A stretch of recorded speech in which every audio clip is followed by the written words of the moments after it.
And we're live! Hey everybody, it is Monday night, it is Atop the Fourth Wall, plays Diablo 2 Resurrected.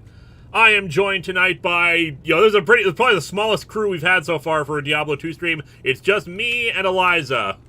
Hello!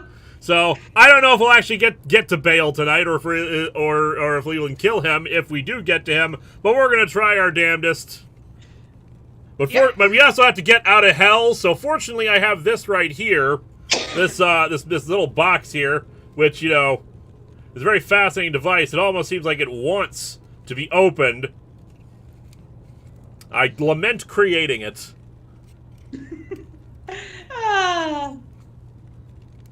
YouTube is informing me that now would be a good time to put in an ad, almost as if it knows that when I open this box, things will go a little haywire.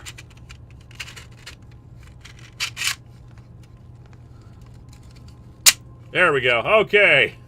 Box is opened. And it has such sights to show us. Oh, such sights. Hey, look, it's a board cube. It's an unpainted lament configuration is what it is. Anyway. Oh, let's switch over to game. Let's just get started here. My brother might join us later on. Have I seen the new Hellraiser? Yes, I have. It was great. Mega Timmy Tommy, we'll get your super chat when we have a chance. But first, let's talk to Tyrael and go to the Barbarian Highlands. Now, all the stuff after this is for the Diablo 2 expansion, which of course they included for this, Lord of Destruction. Because I don't know why. Maybe they needed to ship the game by a certain date and they couldn't fit in the final primeval, or they just they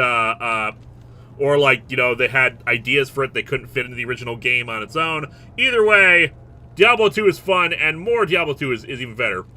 Oh yeah. Dragon Mensch Silver Flare Warp Core Lamp review when? Probably next April Fool's Day. It probably is a case of they didn't have enough time. That happened quite a lot in the 90s and 2000s. Diablo and Mephisto have been banished back into the black abyss that spawned them, and the corrupted soul stones are no more. Jeremy Adler, feel free to skip, but thoughts on Mucus, Slyther, and Donna Fury Monsters of the Week? I hope they're more memorable than previous ones. Yeah, no spoilers for that one, because I am still watching Dino Fury. I was on episode 14 when last we checked. By the way, there's no stream next week, because I am going out of town yet again. Which is just hilarious to me because my connecting flight is in Texas, so I will have technically gone to Texas 3 times in the span of a month. Oof. I prefer not going to Texas much. Mega Timmy Tommy, so anyone see anything good over the holiday? Wednesday, Glass Onion, Strange World, the Puss in Boots sneak peek. Nope, I've seen nothing. I saw the Guardians of the Galaxy holiday special, and I loved it. Seeing a lot of mixed reactions to that. But otherwise, yeah, no spoilers for anything. I'm going to try to get as much of the Dino Fury review done with before I leave as possible. Probably not going to finish History of Power Rangers for that before I leave, which really sucks because I wanted it out for November. But we'll see what I can do. Maybe I'll post up a preview of my progress at that point. But I am going to try to keep marathoning through things, especially because I have finished the script for the Christmas Quickies episode. I keep calling it Comic Book Quickies. The Christmas Quickies episode that is coming out for the first week of December. So I should at least have that on time, on schedule. We're back.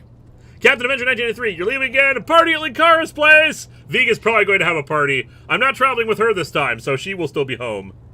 Yeah, can we have a party aboard Comic-Con 1 instead? Eerie music. Epilogue. We're skipping the epilogue. Much as I like the plot of this, and we're about to get the intro sequence to Lord of Destruction as well here. But we're skipping that. We're going to the Barbarian Highlands to engage in complete war. I love Act 5's opening sequences. And Haragath is what it's called. Because now we get to... Oh yeah, I'm going to show us some crunchy graphics here. Beautiful. Welcome you to Haragath, last stronghold of order on Mount Ariat. You have come to the right place. If you intend to defeat Baal, the Lord of Destruction. So Bale's plan, as you know, because I'll probably end up skipping a lot of the cutscenes as we try to get through this as quickly as possible. There is this big ass stone thing. I can't remember why it was created. I'm sure it's explained in the text boxes. There's this big stone that makes the world not die, and he intends to destroy it, or he does either destroy it or corrupt it. Corrupted, I think, is what it is. And he's going to try to take control of it, and bad things will happen from that. So we are not only going to kill him, we are going to stop him.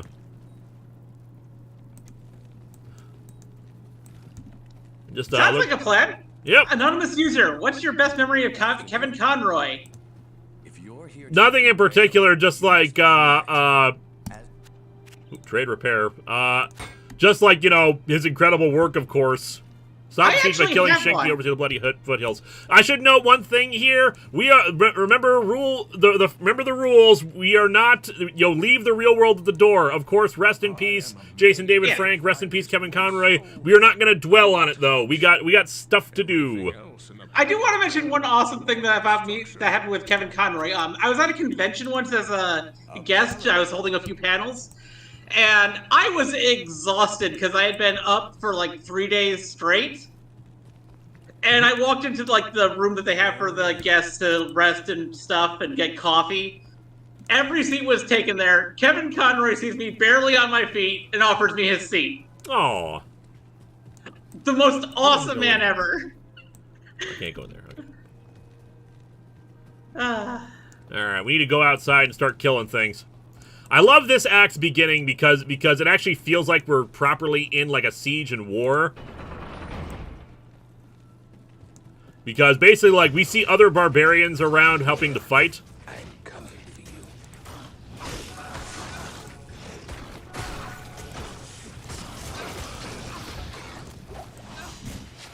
Alright, guys, solo XPs! Well, we should get more. Means we don't have to share with anybody. Yep.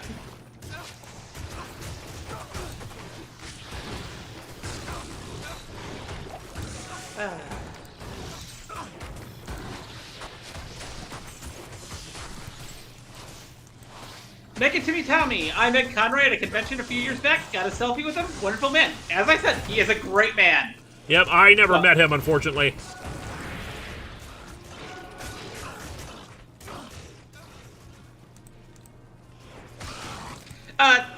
This isn't a super chat, but Chaos Justice Zero.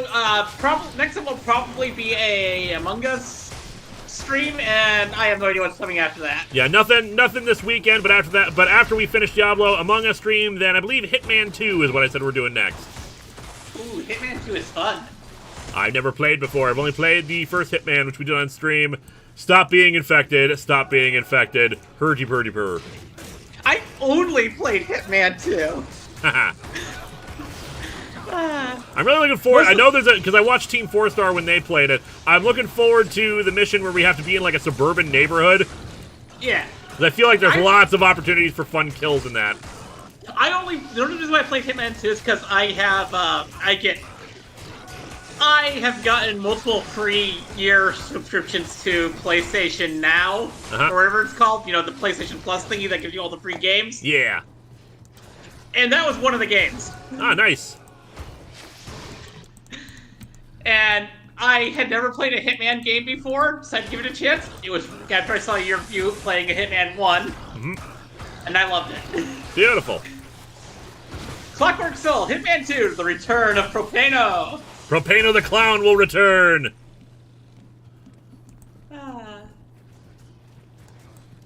There was another catapult around here. There we go.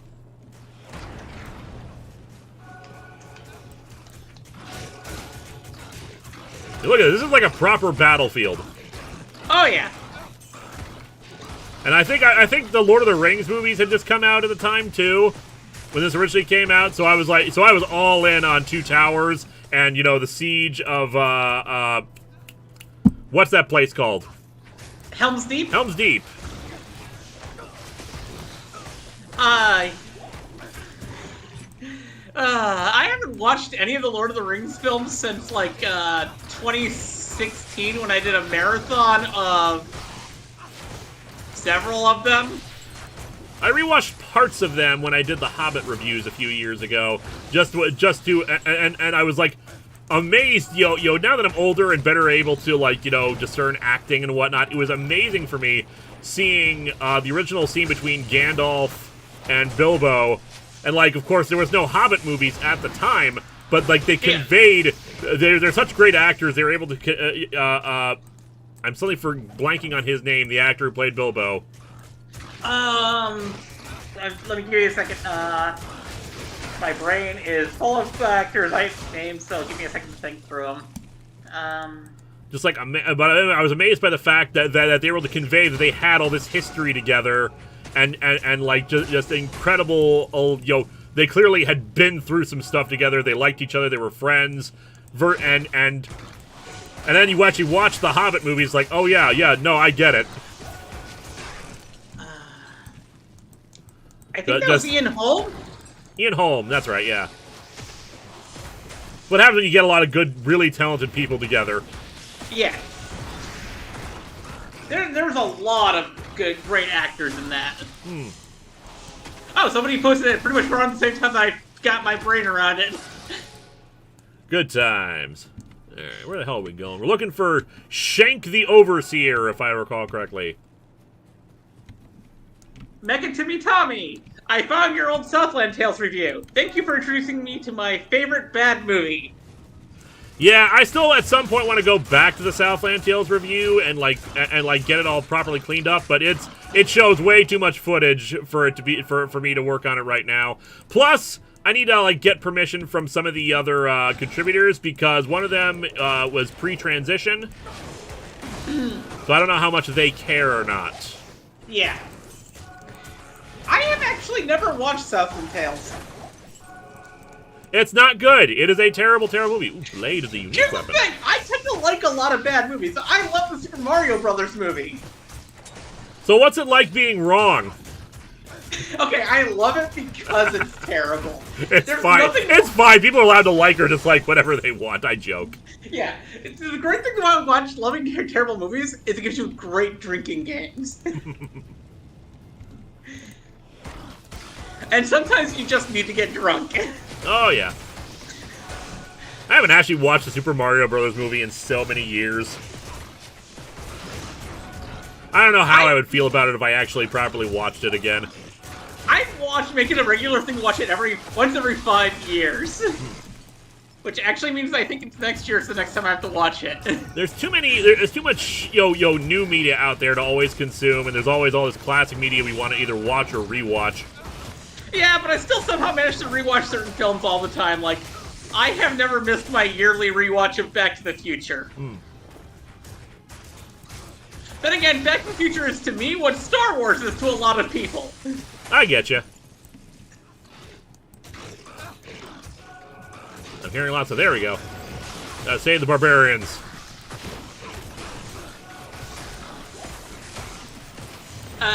Anonymous user, chat, what was a better series, Hobbit or Lord of the Rings? Lord of the Rings. Even though I'm much more forgiving of the Hobbit movies than other people are, it's no contest. Lord of the Rings is better. Oh yeah. Granted, I was kind of, my problem with the Hobbit movies is that I had already seen in my opinion, a better adaptation of the Hobbits. The old Rankin Bass cartoon. What, not the Bakshi Lord of the Rings stuff? No, I like the Rankin Bass stuff. Definitely coming this way. I'm not insane enough to deal with anything that's Bakshi.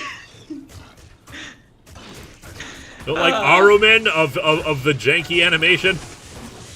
Here's the thing, he was trying to do a weird take on, crap, what's it called again? I just mentioned the term last night. Dan Olsen did a great documentary, video essay about it. I need to rewatch that.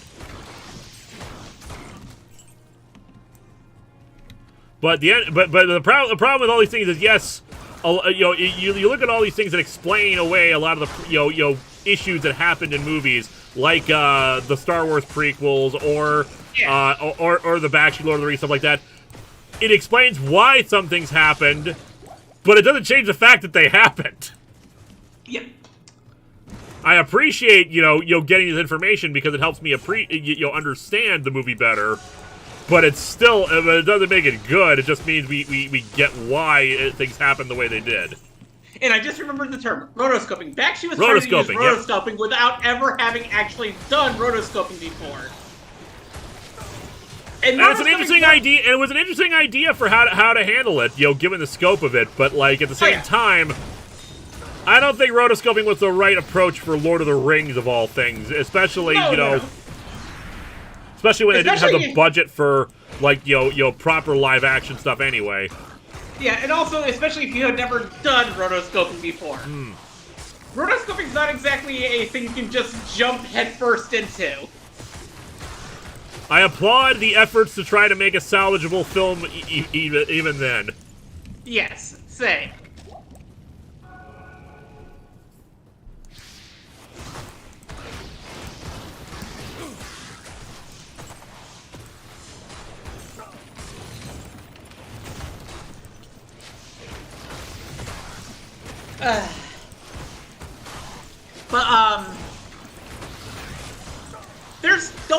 There's eventually probably going to be another adaptation of Lord of the Rings in the future. At some point. We already got the Amazon series, which I got to watch at some point, too. Yeah, I've heard mixed things about Rings of Power, so I'm kind of hesitant on it. Yep. I'm willing to give it a shot, because a lot of the stuff that I've heard about it is mostly just, like, technical things. Yeah, same. Also, I've heard a few people say that a few actors are a bit wooden, but that's true with every bit of Lord of the Rings media. There's always, like, one or two wooden actors. I've seen so much terrible media with truly, truly bad acting. All right, kill Shank the Overseer, so he's nearby. I can't even, I've seen Neil Breen movies. I have seen Tommy Wiseau movies. I've seen Birdemic. I've seen After Last Season. Trust me, wooden acting in Hollywood level productions is so different than wooden acting from amateur productions. And hey, as an amateur myself, because of course some people would argue that a lot of my productions do not have great acting or great production values in general. I know how difficult it can be. I mean, I'll still make fun of it, but I'm not going to be like hateful towards it unless it somehow ruins things. Especially because I'm watching Power Rangers right now with Dino Fury, and if you read my Twitter threads, you know that there's plenty of kind of really poor, not very subdued acting is what I'll say in these early days of a season, and that's definitely the case with this season. Everyone is getting better at their parts. There is one character who early on in Dino Fury really pissed me off, and he was never salvageable for me. What's that? The Warden guy. Ah, Warden Garcia. Yeah, I hate him. Also, as a reminder, I'm only up to episode 14, so no spoilers and nothing really beyond that point. Yeah, recommend Silver Flare. No one is as wooden as Groot or Treebeard. Hey. What about Woodman from Mega Man? Probably more wooden than others. Alright, is there a waypoint nearby? We killed Shank the Overseer. Go to Larzik for a reward. Let's go back to town. Man, I gotta buy more town portals. We used up a lot when we fought Diablo. No, not a super chat, but this is something that's in my expertise area. Is 80 Thunder's Cat worth watching despite Rankin Bass animation quality? How about Silverhacks? Rankin Bass quality animation varies. Their shows are very, very stilted, but their movies are not. If you can, watch Rankin Bass fully animated movies, not their stop motion stuff, which are kind of janky, but Rankin Bass made The Last Unicorn, which is one of my favorite movies of all time. Central Shard. And I will always stand up for that movie. Anyways, Speaks Too Soon. Speaks Too Soon thinks that you're a great actor, Linkara. What was that? Speaks Too Soon says that they think that you're a great actor. Thank you. I try.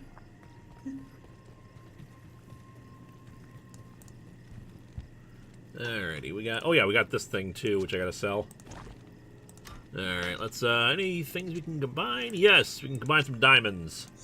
And yes, Power Rangers Ninja Storm is safe to talk about. Everyone can talk about that. It's a fun but misguided season, in my opinion. I mean, I did Ninja Storm already. I mean, it's not up right now because we had to because it's one of the ones that needs to be re-edited, but still.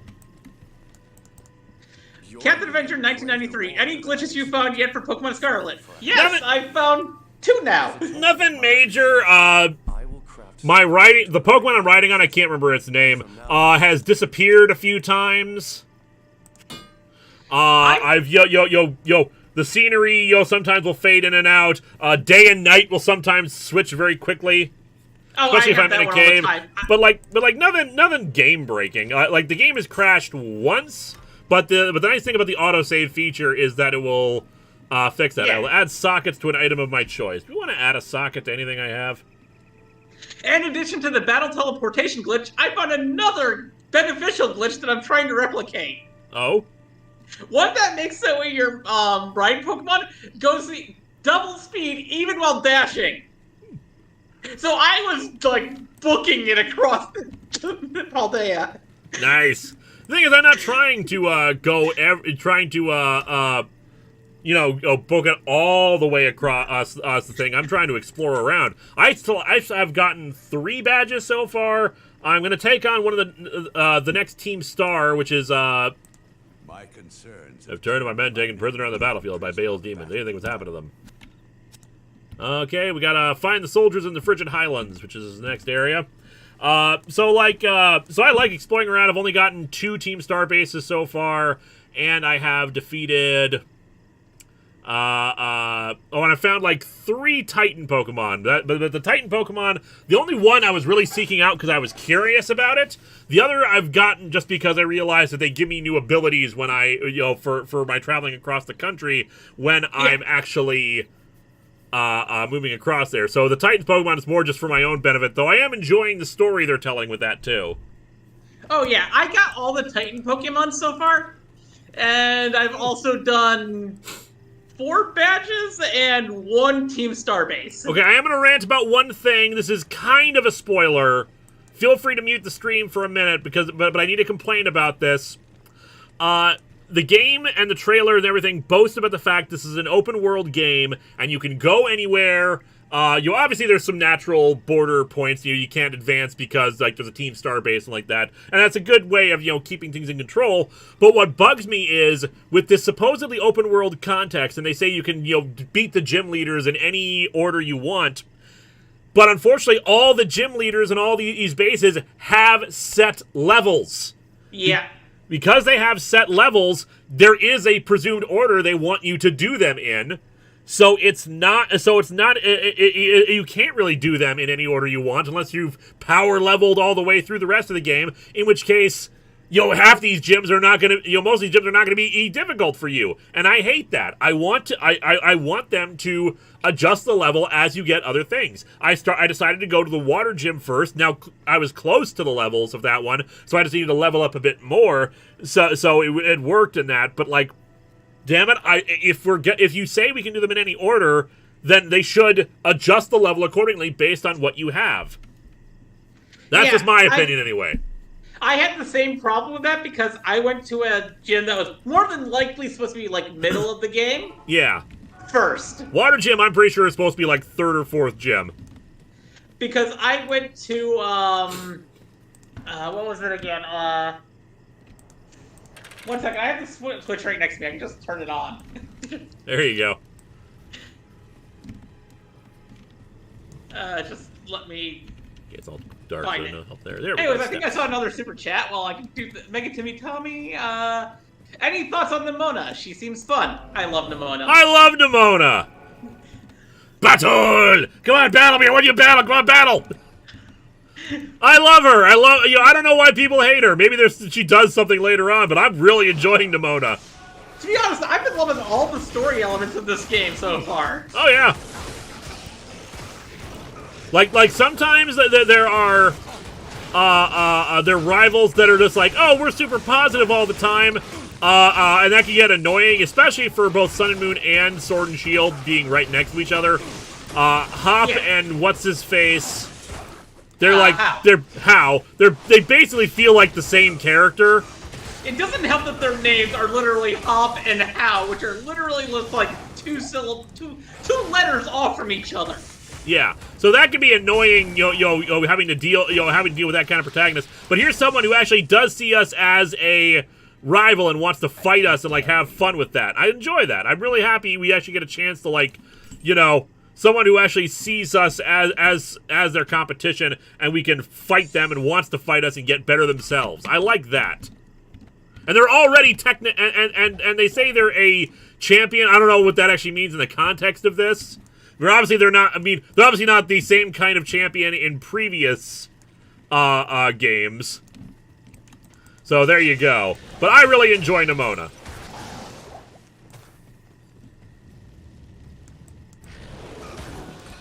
And let's take a look.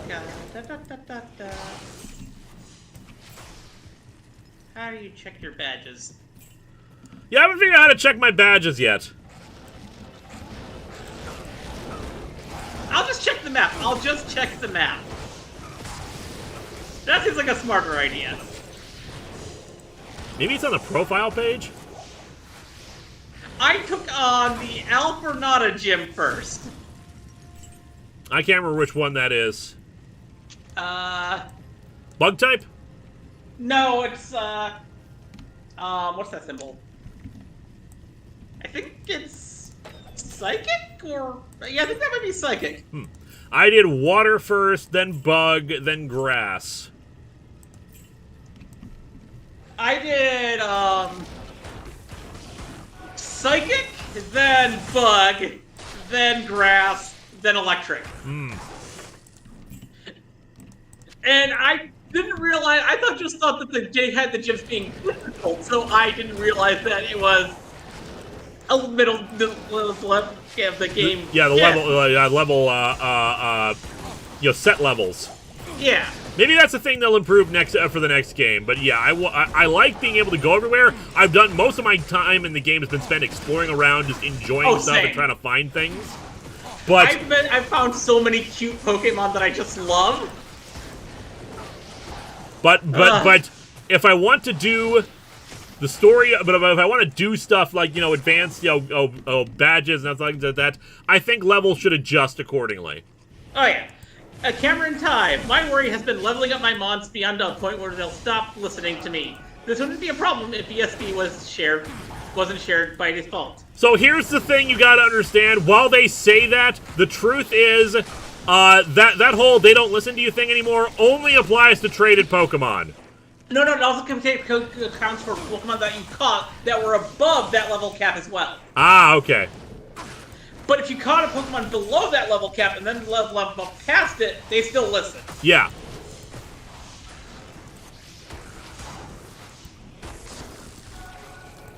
No, let me get through here. Stop getting in my way! I can't change the angle! God damn it! Making sure I didn't miss any others. Get over here, Sharptooth!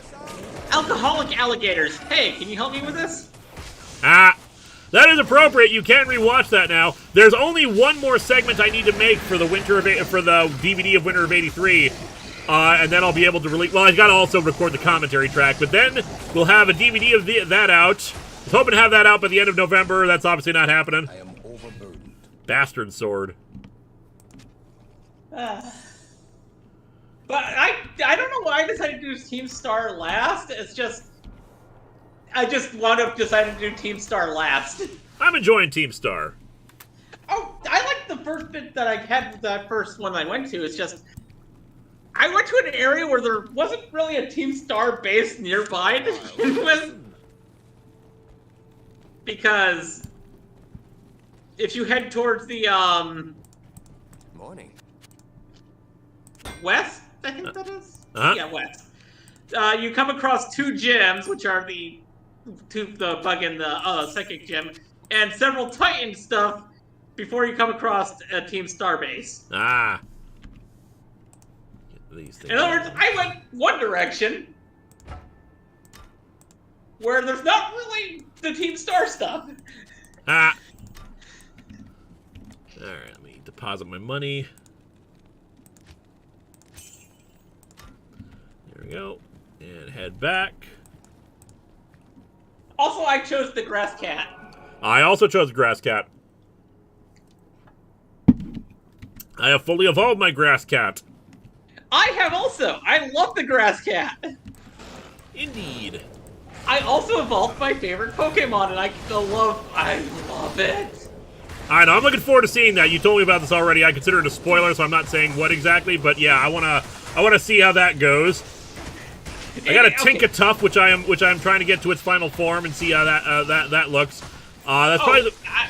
I haven't got. I don't know if there's a final evolution for Bear Me or Bear Paw. I can't remember the name of it. The name of its first form.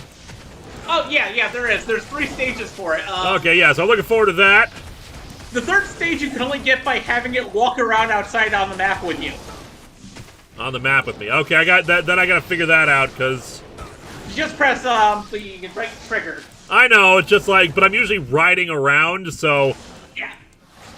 What I did was I went to a city, released it, and then ran around in a circle for the 1,000 steps that's needed. Okay, you need to be doing it for 1,000 steps. Gotcha. Yeah, because at some point, like, sometimes I prefer just to let it happen naturally, but I know that some evolutions are the kinds of things where it's like, you need to actually, like, look it up. It's like, okay, why is this taking so long?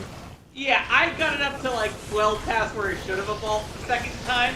And I'm like, okay, why aren't you evolving? And, like, and it's frustrating sometimes because it's like, well, I don't know how...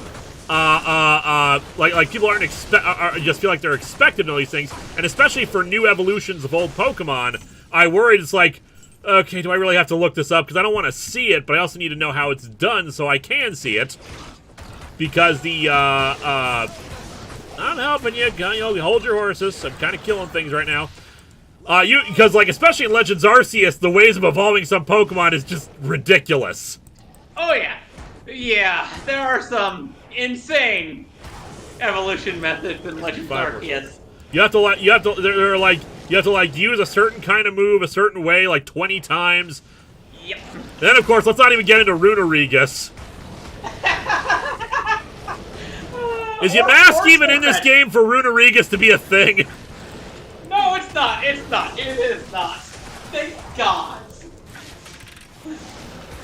I also, another one that I found annoying was Serve Fetch because you have to land multiple critical hits in the same battle. Yes, but there is an easy way to do that, because I looked up online how to do it. Basically, if you get Fury Cutter only does a small amount of damage when it hits. So you just use that, use like a status move to break the chain, then just keep using Fury Cuts and you have an increase, and like use an item or something to increase the amount of critical hits. That would actually be a good idea. I didn't even think of that. I know. I looked it up because I was like, I want the far-fetched evolution, but so what's the fast way of doing this? Oh, okay, this method. Just making sure I didn't miss any. I like checking to make sure I don't miss, because sometimes I took a look away from the chat bar, so I was like going up, making sure I didn't miss any. Saving for when we hit level 30 here. Nope, no super chats that I've missed. I'm actually hoping that they have a DLC for this game. Because it really feels like they might. If we're gonna have DLC, I want to have you'll finish the decks. Yeah, that's the thing. I would not mind that being the part of the DLC, like expanding on the decks. Like having a curated amount for the start is a great idea. Yeah, I don't mind having a limited amount to start with, but I want to be able to have all the Pokemon in the game. And you can argue, all the very technical limitations, all that. I get it, but the entire point of this is to collect them all, and especially for people who may have favorite Pokemon they can't include in the game and do the game with, and that's annoying to me because every Pokemon is someone's favorite, even the ones I don't like. Yeah, for example, a lot of people used to make fun of Dunsparce saying that it was no one's favorite, when Dunsparce has always been my favorite Pokemon. Exactly. It took a long time Bulbasaur for is my people- favorite, and I don't think it's currently available inside of the game. I don't think any of the previous starters are. Yeah. Alright, what do we got? So many things to kill.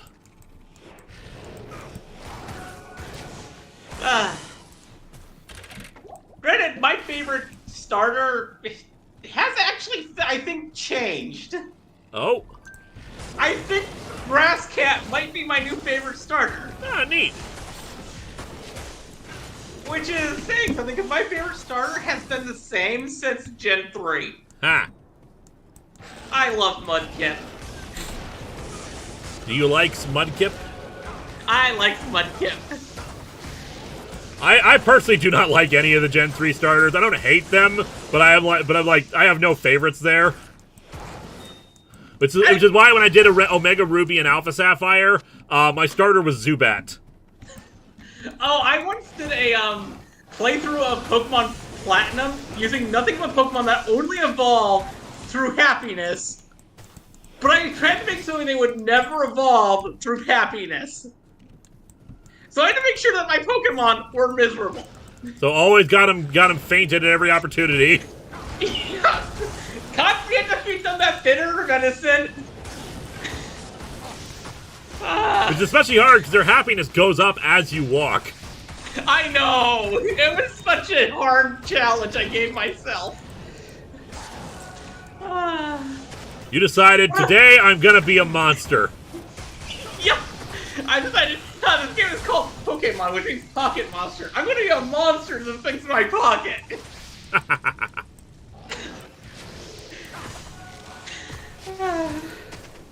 Sometimes I like being evil, but then I always feel bad about it.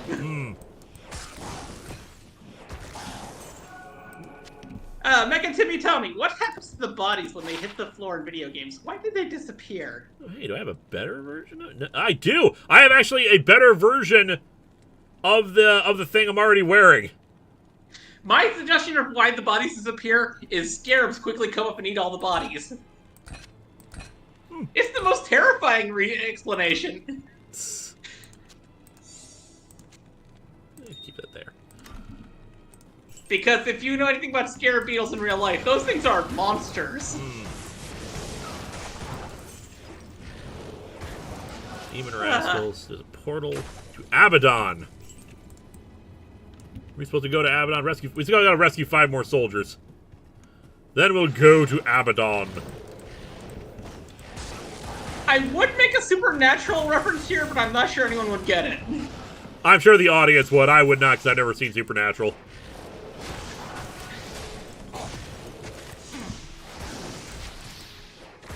What's the chat saying? Obviously there's no super chats right now, but what do we got? Got people talking People about? are talking about favorite starters. Also about the fact that, yeah, the tagline for Pokemon of Gotta Catch 'Em All has been since Gen 3. To be fair... I hit To be the button, fair... but- Come on. Sound clip. I hit you. Come on. To be fair. There we go. To be fair. To be fair, that tagline only exists in America, apparently. Apparently Japan does not have that tagline. Nope. Well, it also existed in some Latin American countries as well. Because a friend of mine has a copy of a box from Mexico that had the tagline on it. At least I think it was from Mexico. It was either from Mexico or El Salvador. Ah. Because they got it when they were on vacation with their family down in, when they were heading down to visit their family in El Salvador. They removed missing number after Gen 3. Well... Yeah. Sort of. The coding is different. I don't think they call it missing number anymore. Basically, they basically refer to it as just question mark. Yep. Because they do have still placeholder things in the game that sometimes the game will revert to if there's weird things happening. Plus, you also have that weird bad egg glitch in Gen 3. Oh yeah. Well, bad egg is a whole other thing because you just never, if you are somehow able to catch it, or somehow able to hatch it, sorry, it'll just spawn another egg. Yeah. And sometimes it'll just replicate in your Pokebox and make more of itself. Yeah, they really hampered down on cheating after Gen 1. They fixed some things, didn't fix others. Although the fun thing is, if you can sometimes trade up glitch Pokemon from Gen 1 to Gen 2, and they will become where they are, the Pokemon they are in the Pokedex. Oh, yeah. So you technically have Gen 2 Pokemon in Gen 1. It's just they're not. It's just they're complicated. Oh yeah. Credit my favorite glitch in all of Pokemon is actually from Gen 1, and that's the Safari Island glitch. Where you just have all the Safari Zone Pokemon on the coast of Cinnabar Island. Oh yeah, I've been doing that. Before Scarlet and Violet came out, I was hoping to try to get a completed Pokedex in Gen 1 first, but I got kind of sidetracked doing other stuff. So I didn't finish it, and I'll finish it eventually. But yeah, I'm at the point where I can use the Safari Zone, use the Cinnabar Island glitch to get the Safari Zone Pokemon outside of it. Unfortunately, it's not really helping with the 1% appearance Pokemon. Yeah, but I've caught like a Chansey there. I've caught a few other Pokemon that are hard to catch in the Safari Zone. Yeah. Still no Pinsir, still no other Pokemon that only show up there. Megatimmy Tommy, do you think that Mixino would be like Bigfoot in the universe? Something only the crazy trainers believed in? I could totally buy that. Same. I love those. If Pokemon had social media kind of things where we see like people like comparing Zapdoses, like a Zapdos just jumped over me. You mean flew over you? No, what are you talking about? You mean this? You mean this flew over you? What the hell is that? The thing is, I've been reading some of the Pokedex entries for the game that I don't have, which is Violet. For the ones for the Pokemon that are like the other Donphan. Yeah. And apparently they revealed that there's a Pokemon, like a National Enquirer like magazine in Pokemon now. That's right. Yeah, I read because I loved reading those. That was what got me on the trail of the Titans first because I was like, okay, this is fascinating stuff. I want to actually see these things for myself. Yes, just me in the call. Oh, sorry, I didn't know. Yeah. Yep, it's just me. Oh, they will probably patch Scarlet and Violet. I mean, they pretty much said that, kinda. I hope they will. They said that there will be improvements to it, which I'm assuming means patching? It's an odd situation when it comes to Pokemon stuff, but otherwise, there was a thing I was gonna say. Oh, like, and yeah, and so like one of the social media posts was like Reddit, which had like a glitched post showing like a stretched missing number over it, and the post be like, "What the hell is this thing?" And people replying, "Are you off the coast of Cinnabar Island?" "Yes, why?" And then just like 50 responses, "Lol." No one tell him.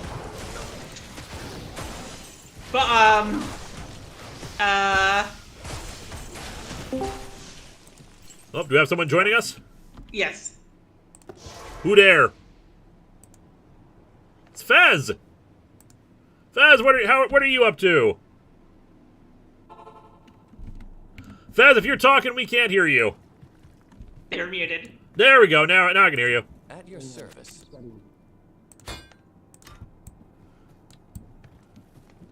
Fez, how are you doing? And we lost you again. I think they muted themselves. Yep, they muted themselves again. Okay, it's all good. We got the talk there. Who are we talking to for the quest? Return to Qualkek. Thank you for rescuing my men. They've spoken well of your bravery in battle. Alright, what do we get? We got, like, runes. Because runes were the addition were an addition they put in for the expansion. You know what would be a really fun thing to do for, like a April Fool's video in the future? that thing my thing is like come up with a whole bunch of like National Enquirer like Pokemon articles and just like read them like they was actual news in the Pokemon universe. That'd be fun. Agreed. Let's see. Let's sell these because we don't need them anymore. A lot more fun than my April Fool's video for next year, which is the Summer's Family Tree. I do not know why I decided to torture myself. Because you hate yourself. Oh god, I did not think it was going to be this as much of a nightmare as it was. Alright, so quests. We complete that quest. There's someone has to give me another quest. Neelathak? Nope. Who's got a quest? I am literally planning on going full like chalkboard conspiracy theorist when I do the Summer's Family Tree video. The one who can help me now. Anya, the young alchemist and daughter to one of our slain elders, has been missing for some time. She is a strong... Yeah, we'll go rescue her, whoever she is. Look for Anya under the crystalline passage by the frozen river. Okay, let's see what the next waypoint is for that we can acquire. Is the Ariat Plateau and then the crystalline passage. Okay, so back to the town portal. Let's see what we can find. Wait, Ernie Hudson in its Pokemon TCG promo? I gotta check that out eventually.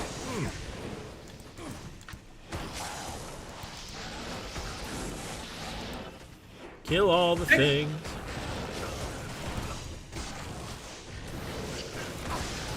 Mega Timmy Tommy! Oh, so these three creeps have been stalking this kid because they want his Pikachu? It's creepy! Hashtag cancel Team Rocket!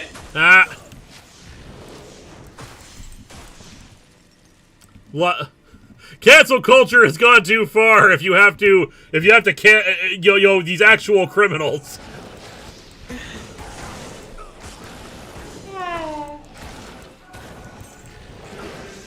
Demon cursed. Hey. I just like sometimes thinking about what in-universe media for various media would be like. It's one of the things that I liked about the Phase 4 of, at the start of Phase 4 for the MCU, where they had the revelation of the Captain America musical. Yeah, I have seen the first episode of Hawkeye, so I have seen that, and that was glorious. Yeah. Rogers, the musical! And how, and it perfectly captures that weird kind of feeling, because I know it's going to happen at some point, for someone that I know, like I'll see like some fictional representation of people that I know, and it'll be so weird, like seeing that because you just know the reality of it, and it's just like, how does this even work? Like you're watching yourself or others that you know, but it's a weirder, especially in a musical context, fun version of all these horrible events. Yeah! It'd be like if you tried to make a musical about... Okay, let's face it, there's a lot of musicals you probably shouldn't make. Yeah. Like trying to make a musical about the Titanic, which, by the way, that was actually attempted at one point. Of course they did. Well, we also got the animated movies. Oh yeah, I forgot about those. I was talking about the fact that there was an attempt to make a Broadway stage musical about the Titanic back in the day. No, that's a horrible idea. I don't know why somebody decided that, but someone decided that. Any event where people actually died and there are still potentially survivors from it. Mind you, I think we're gotten to the point where I don't know if there's any survivors left of the Titanic. If there are, there's like very few. I mean, that happened like back in the 1910s, so I'm pretty sure they're all dead. Yeah, so I'm pretty sure we're out of that one. So, like, yeah, no one living who actually experienced it. That's a little different. Yeah, but I think the Titanic musical was attempted in the 1960s or 70s. There were still people alive back then. Yeah. There you go, Ariat Plateau, so there should be a waypoint somewhere here. Fez, if you're still in the call, feel free to join in whenever. Yeah. Also, Mega Timmy Tommy, serious question. Does Giovanni know or care how powerful Pikachu is? Later on, yes. Yes. After Black and White, yes. Yeah, well, we had kind of a soft reboot around Black and White, so that and at that point, like Giovanni is well aware, and like they explicitly say their goal is to capture his Pikachu. Yep, especially since Ash and Pikachu managed to stop him from getting control of the Weather Trio, or whatever they're called, the Jins, the 3 Jins. Yes, Ash has actually fought Giovanni once or twice and lost. Because of course Giovanni uses Persian and uses it very well. Yep. But Ash still managed to prevent him from succeeding in his goal. Yes.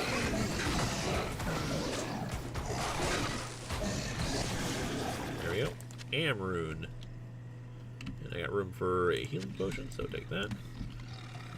Amrune. Oh, I saw Werewolf by Night as well recently, and that's also... Werewolf by Night was great. We all need a, man thing in our life. We all need a 10. Yep.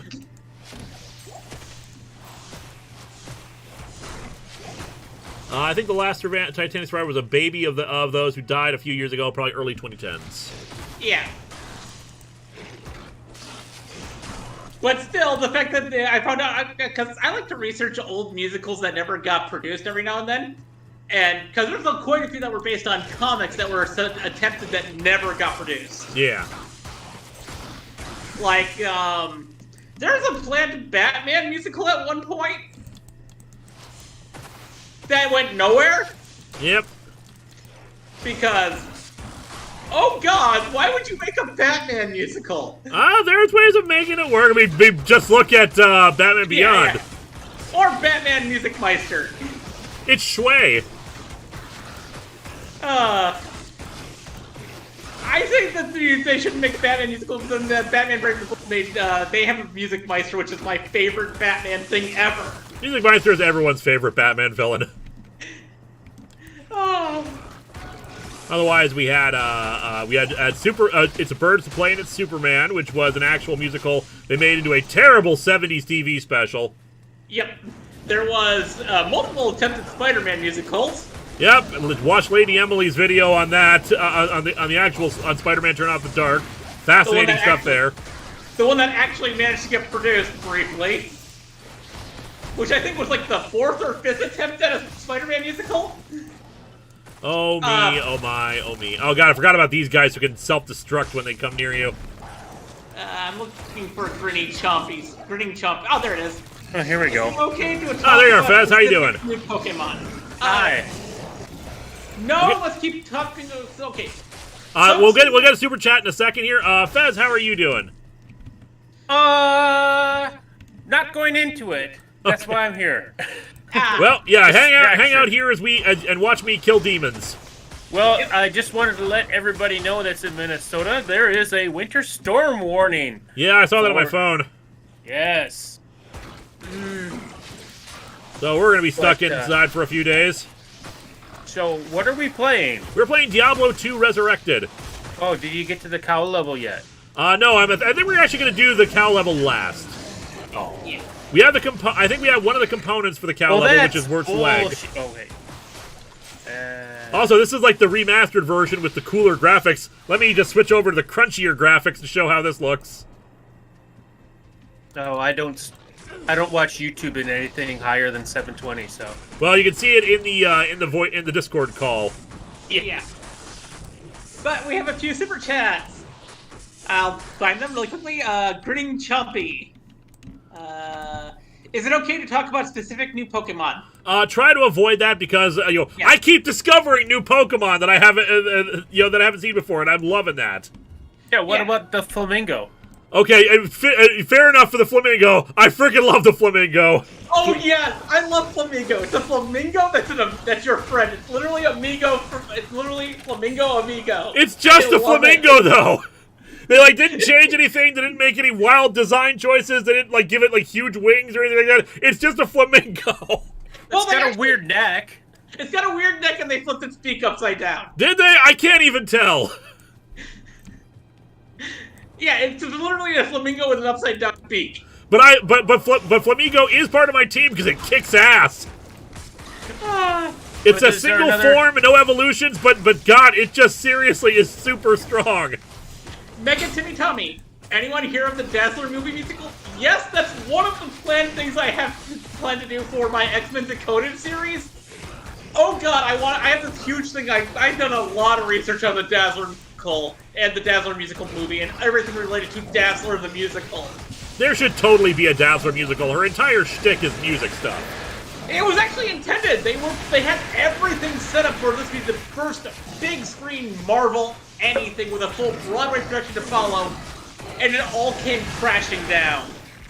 It's a damn shame is what it is.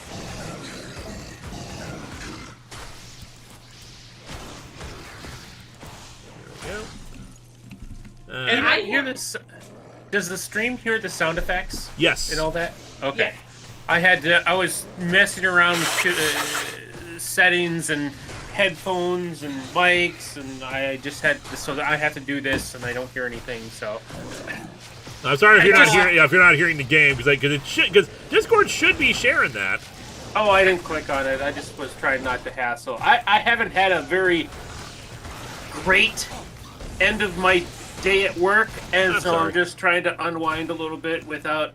I mean, I'm not worried about my job because not everybody. They need. Hey, if anybody is in Minneapolis and has a Class B license and wants to drive some ice trucks, let me know. I'm sure I could get you a job. I would love to have that job, but I don't have any license because they don't like to give license to people that have photosensitive epilepsy. Well, there's a reason for that. Yeah. Still. There's a lot of blinking lights on the road. Yes. Grinning Chompy, how about this? Where are you in the game right now? Well, with Scarlet and Violet, it's a very interesting question. Yeah, that's a very loaded question in Scarlet and Violet. You're in the middle. I'm close to the middle, I would say, considering I've taken down 2 Team Star bases, gotten 3 badges, and found 3 or 4 Titan Pokemon. I want to say 3 Titan Pokemon. Are you having weird glitches on your game like I'm seeing on YouTube? Unfortunately, nothing so really cool and interesting. The glitches I found had apparently Scarlet is less glitched than Violet, and I'm using Scarlet. Yes. So like my ride Pokemon keeps disappearing on occasion. There's lots of pop-in. If I go into a cave, it's nighttime. It's daytime outside. But if I exit out of the cave, it suddenly turns to night. Yeah. Do you have an OLED or an original or the second gen? Original Switch. I have. Also, here's the thing. I found out there's 4 things that can change how glitchy Pokemon Scarlet and Violet are. First, Scarlet is less glitchy than Violet. Don't know why, it just is. Second, if you have it, if you're playing it through having it on the internal memory of the Switch rather than having it on your on the SD card. SD card or having it as the game card, it's less glitchy. Yep. Okay, if it's working on internal memory, less glitchy. If you have it plugged in, less glitchy. Or plugged in or docked, to be more precise. However, I am a strong proponent of physical media, so yeah, I'm playing it off the cartridge. And if you have the OLED, less glitchy. I have the first day one Switch, and mine has been very little glitches, but I've also been playing it on internal memory. Because I have a friend that works at Nintendo who constantly gives me free download codes, and that's how I got Legends Arceus this year. So my girlfriend bought me Scarlet. You are that person who has the friend who works at Nintendo. Technically, it's one of my many, many exes. I have 42 ex-girlfriends. Oh boy. Oh jeez. Actually, you know what? I might technically as well. Granted, only one of them is an awful human being. That's a pretty good track record, then. You think, given what's that? 42? You said? Yes.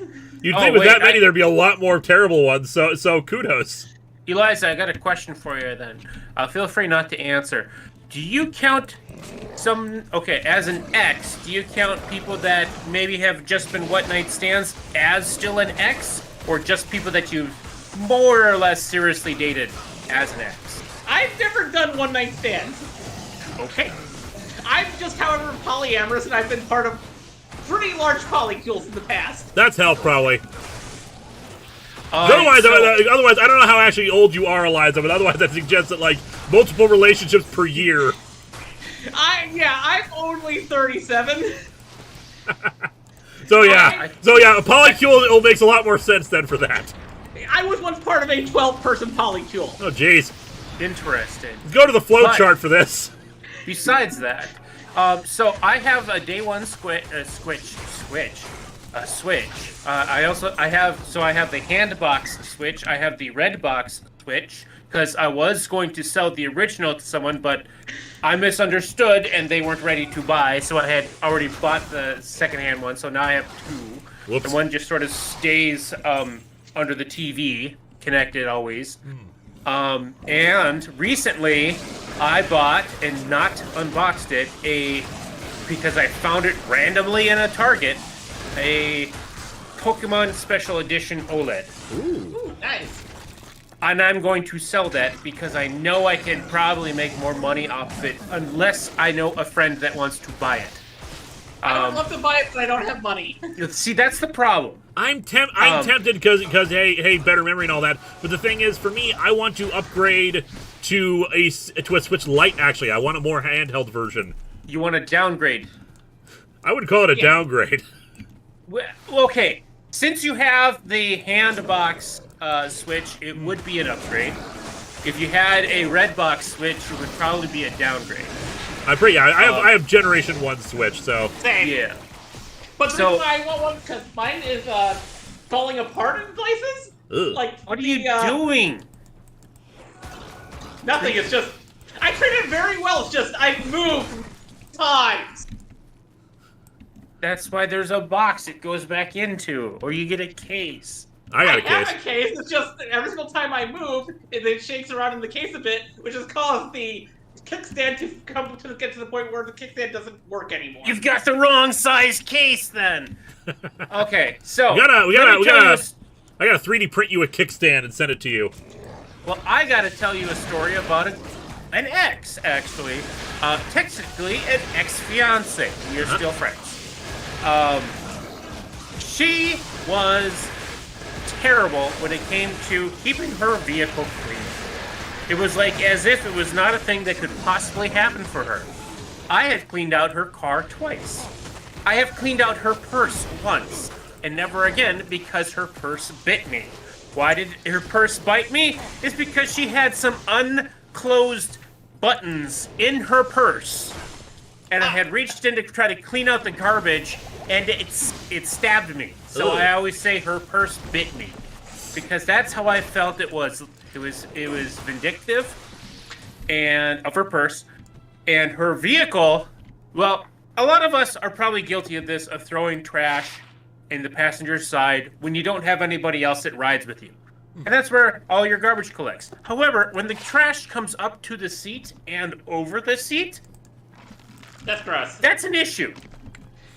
I cleaned out her vehicle twice. She had drunk bottles of 20 ounces of Mountain Dew and this and that. She had CDs. Like, not copied CDs, her actual CDs. That were sitting in food and filth and have rotted. Oh god, that's disgusting. So I copied all of her CDs from her, and I was like, these are mine now. I like, okay, you're not supposed to copy MP3s and blah, blah, blah, blah, blah. Well, I considered it charity work because I was saving her CDs from herself. That sounds horrible. Also, we have a few super chats I need to read off really quickly. Sure. Grinning Chompy. Okay, I think I'll wait until you're further in. Makes sense. Danny Fenlon, wish me luck. I'm at 362 for my Pokedex. Nice. I think I'm higher than that now. I haven't really kept close eyes on my Scarlet Violet Pokedex. I am catching stuff anytime I enter a new area and I find something I haven't seen before, but I'm not like keeping a close eye on it. And I just enjoy the format of how they're presenting the Pokedex in this game. I think it looks cool with all the books. I really wish I could get back into Pokemon. I sort of fell out of it after, because I played Red, or blue. And then I picked up yellow, obviously, at the time because, yeah. And then I wish I kept them, but I went through an eBay phase where I eBayed a lot of things. So I got rid of my yellow. So I was sad about that. But Well, while you're still capable of doing so, you could always take your 3DS and get a digital copy of yellow. Yeah, but it's like, I really don't want to play it again. I get you. It's so much of a grind, and I'm playing Genshin Impact, and that just reminds me of, Pokemon is a gacha game where it doesn't cost you anything except Time. your time.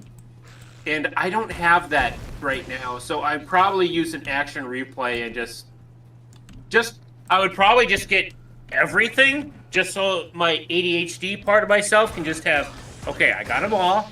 Let me just focus on my favorite ones. It's like, when I had X, I was just like, okay, I'm going to have, like, all the EVs, and I'm going to, like, just boost all the EVs. I'm going to have an EV team, and it's like, I just got too crazy. And it's just like, I passed it. It's just, I'm not good with collect-em-all games because my ADHD gets too much. No, I get you. I understand completely. I have a similar problem, but that's why I normally have Adderall. I just haven't had my Adderall for 3 months now. But especially, that would be really, I would understand, especially action replaying the earliest games. I just watched a video recently about a guy who decided to do a living Pokedex for Gen 2. And man, Gen 2 is really frustrating in capturing everything, especially legendary beasts, especially like mechanics that were improved in Gen 3 that were that are not present in Gen 2, egg hatching especially.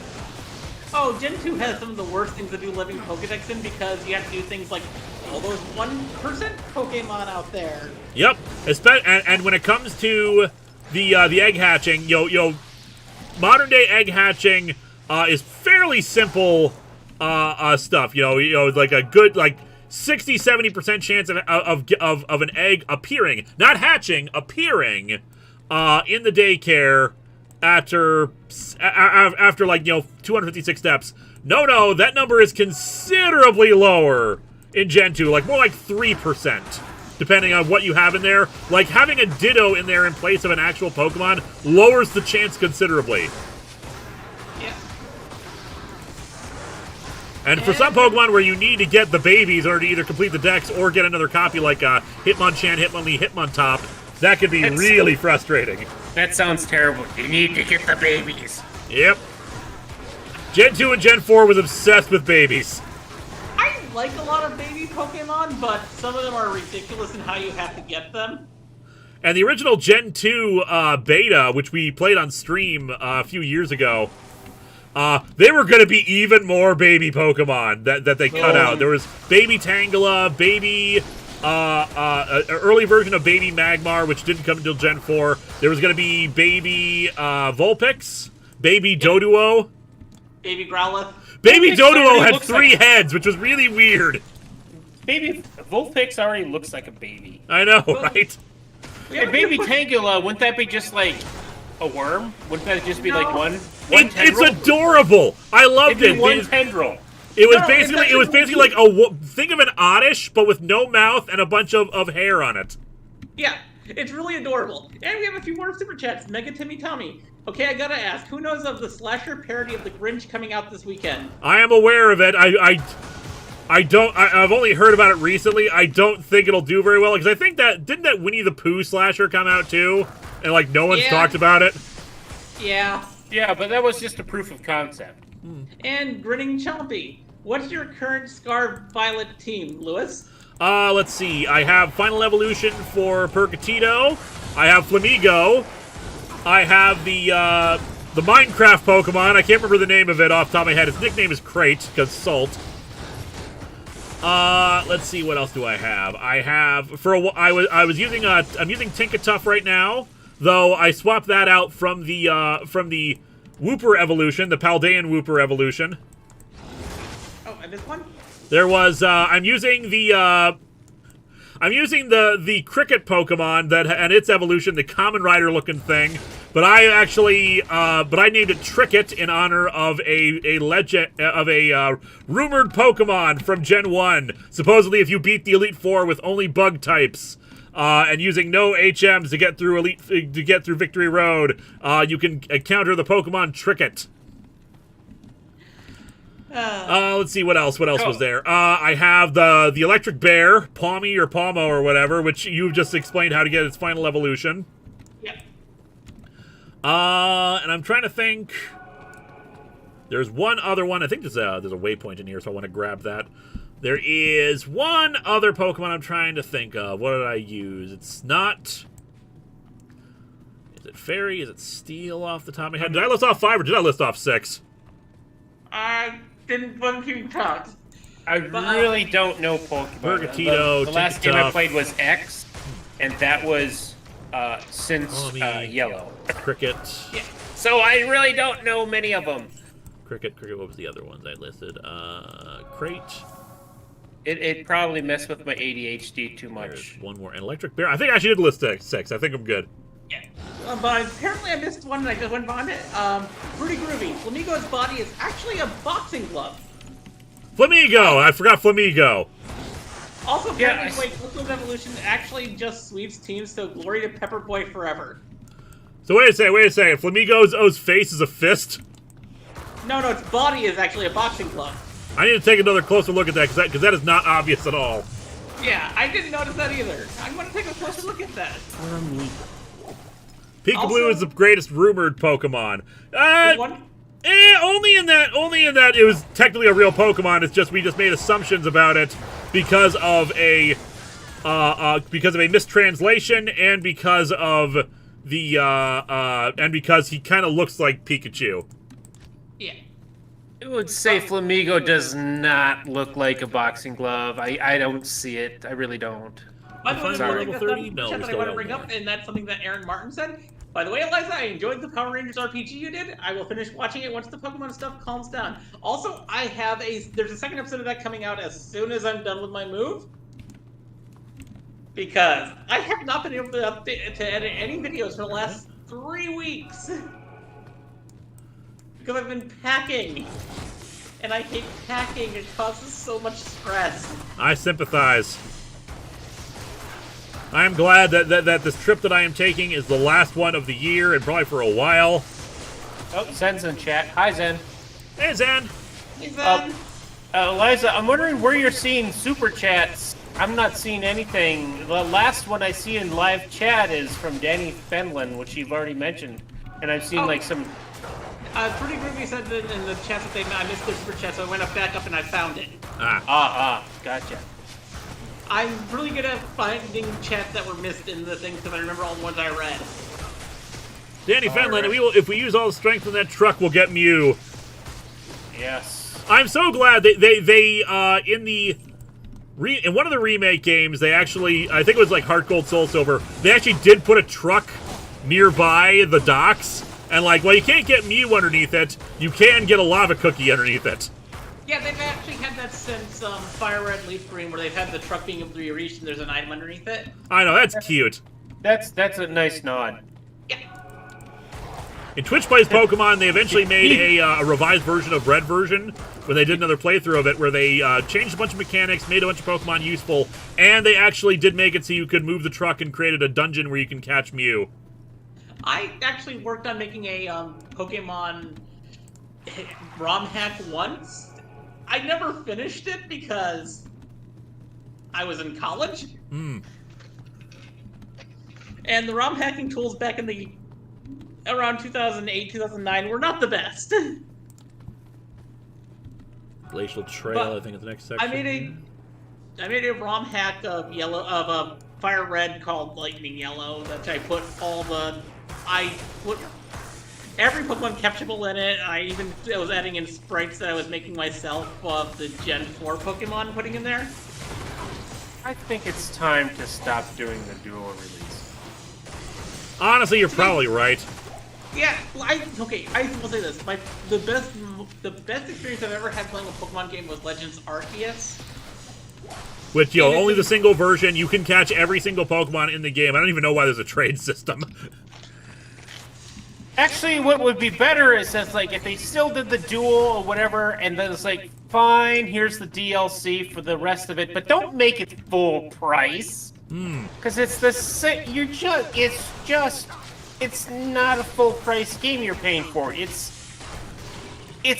a percentage of the code you're paying for. It's ridiculous. But of course, they're never gonna do that. Also, Zen, I hope you're feeling better from what happened earlier. Yeah, hey, how was everybody's Thanksgiving or Friendsgiving, if that's what happened? Thanksgiving was fine. Had some leftover turkey, ate that. It was delicious. Had a bit of a Friendsgiving a few days beforehand that we got together with some of Viga's friends. Big party there. We brought a Viga-made deviled eggs for that, which is not a thing that... What was that? I love deviled eggs. I love them. I'll tell Viga that because he's pointed out that like no one seems to make deviled eggs in Minnesota. I effing love them. I wasn't allowed to go to my family's Thanksgiving because You weren't?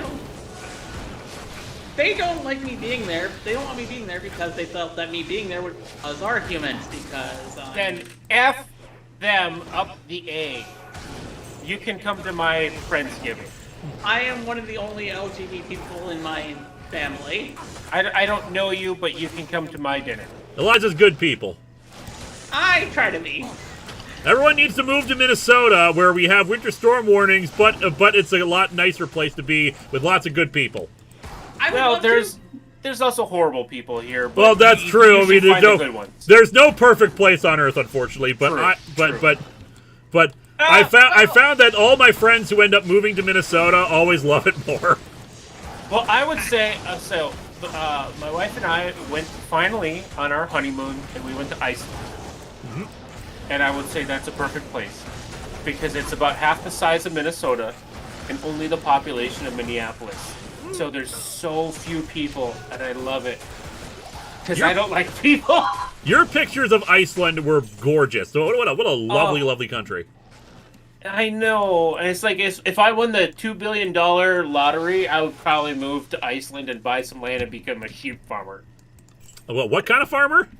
Sheep. Sheep farmer. Sheep farmer. Nice. That's we want to go back. We want to go back.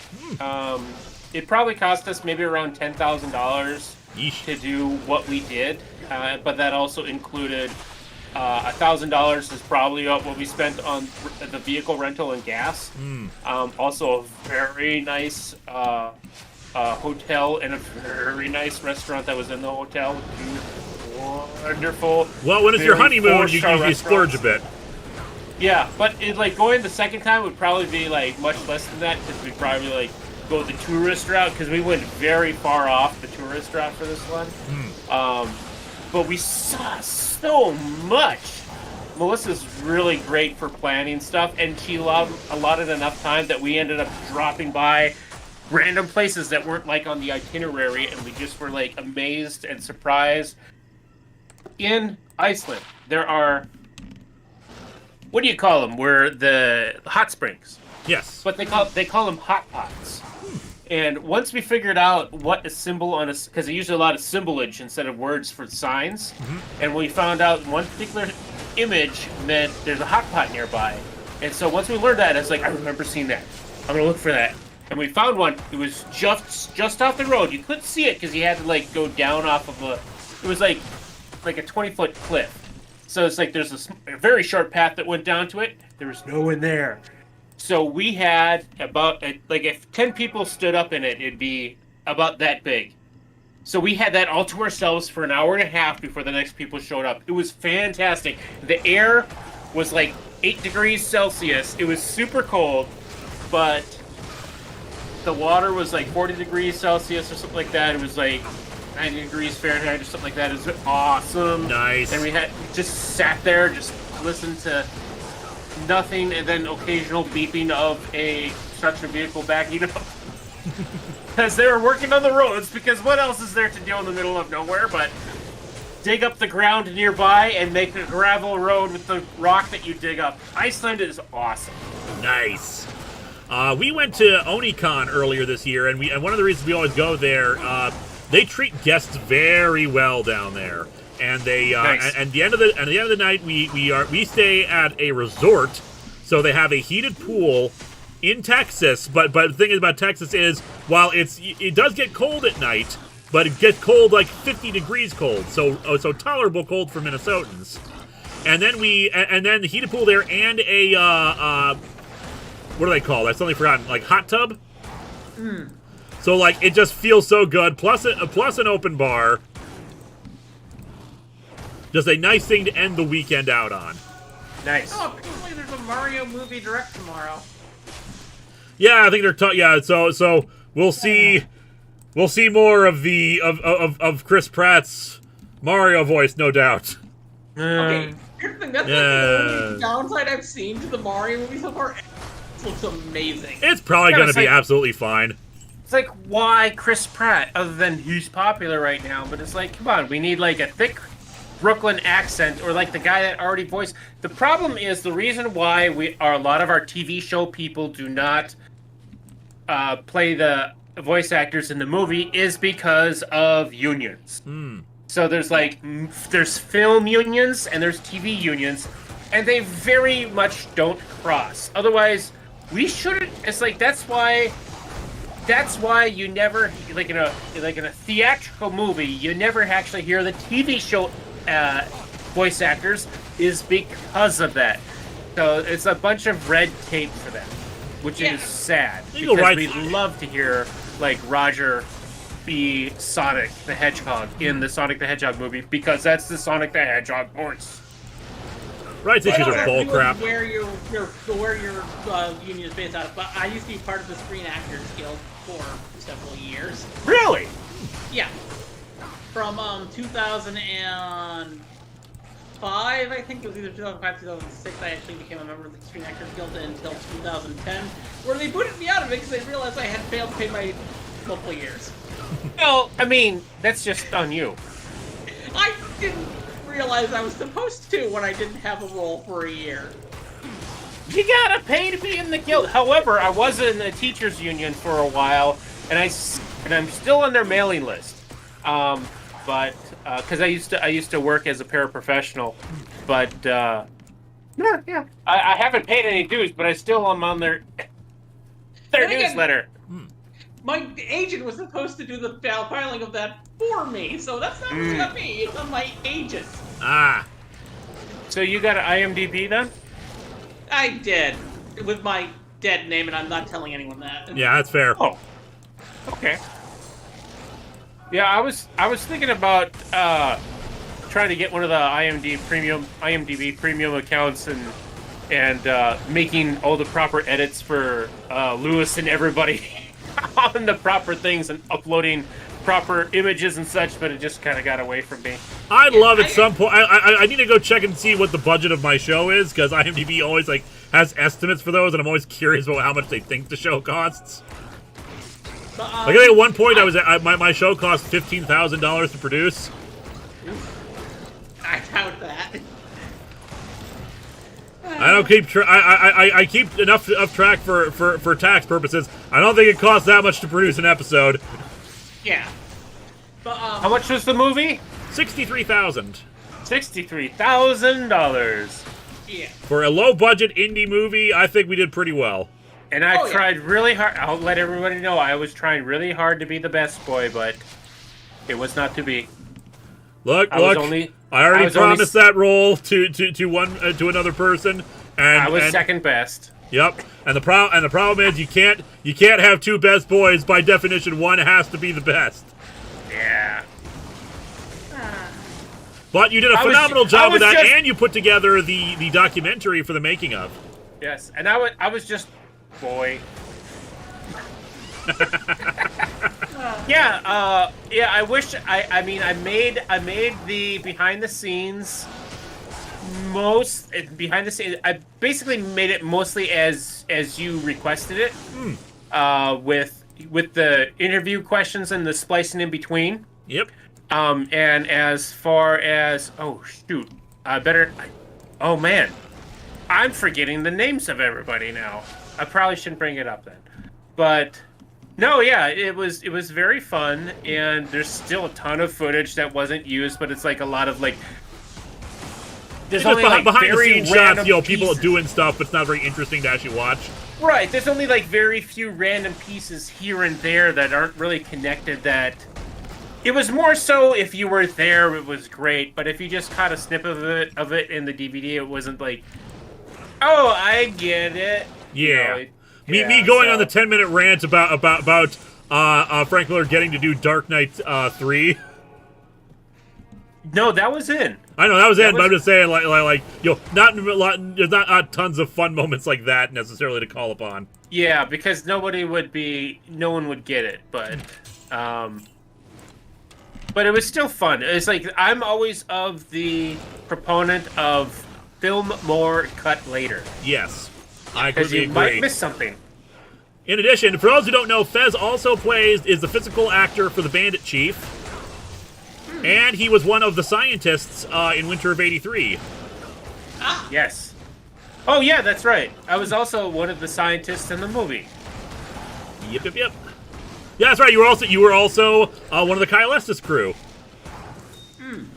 We just have we've typecast you as the red shirt, as the scientist who gets killed.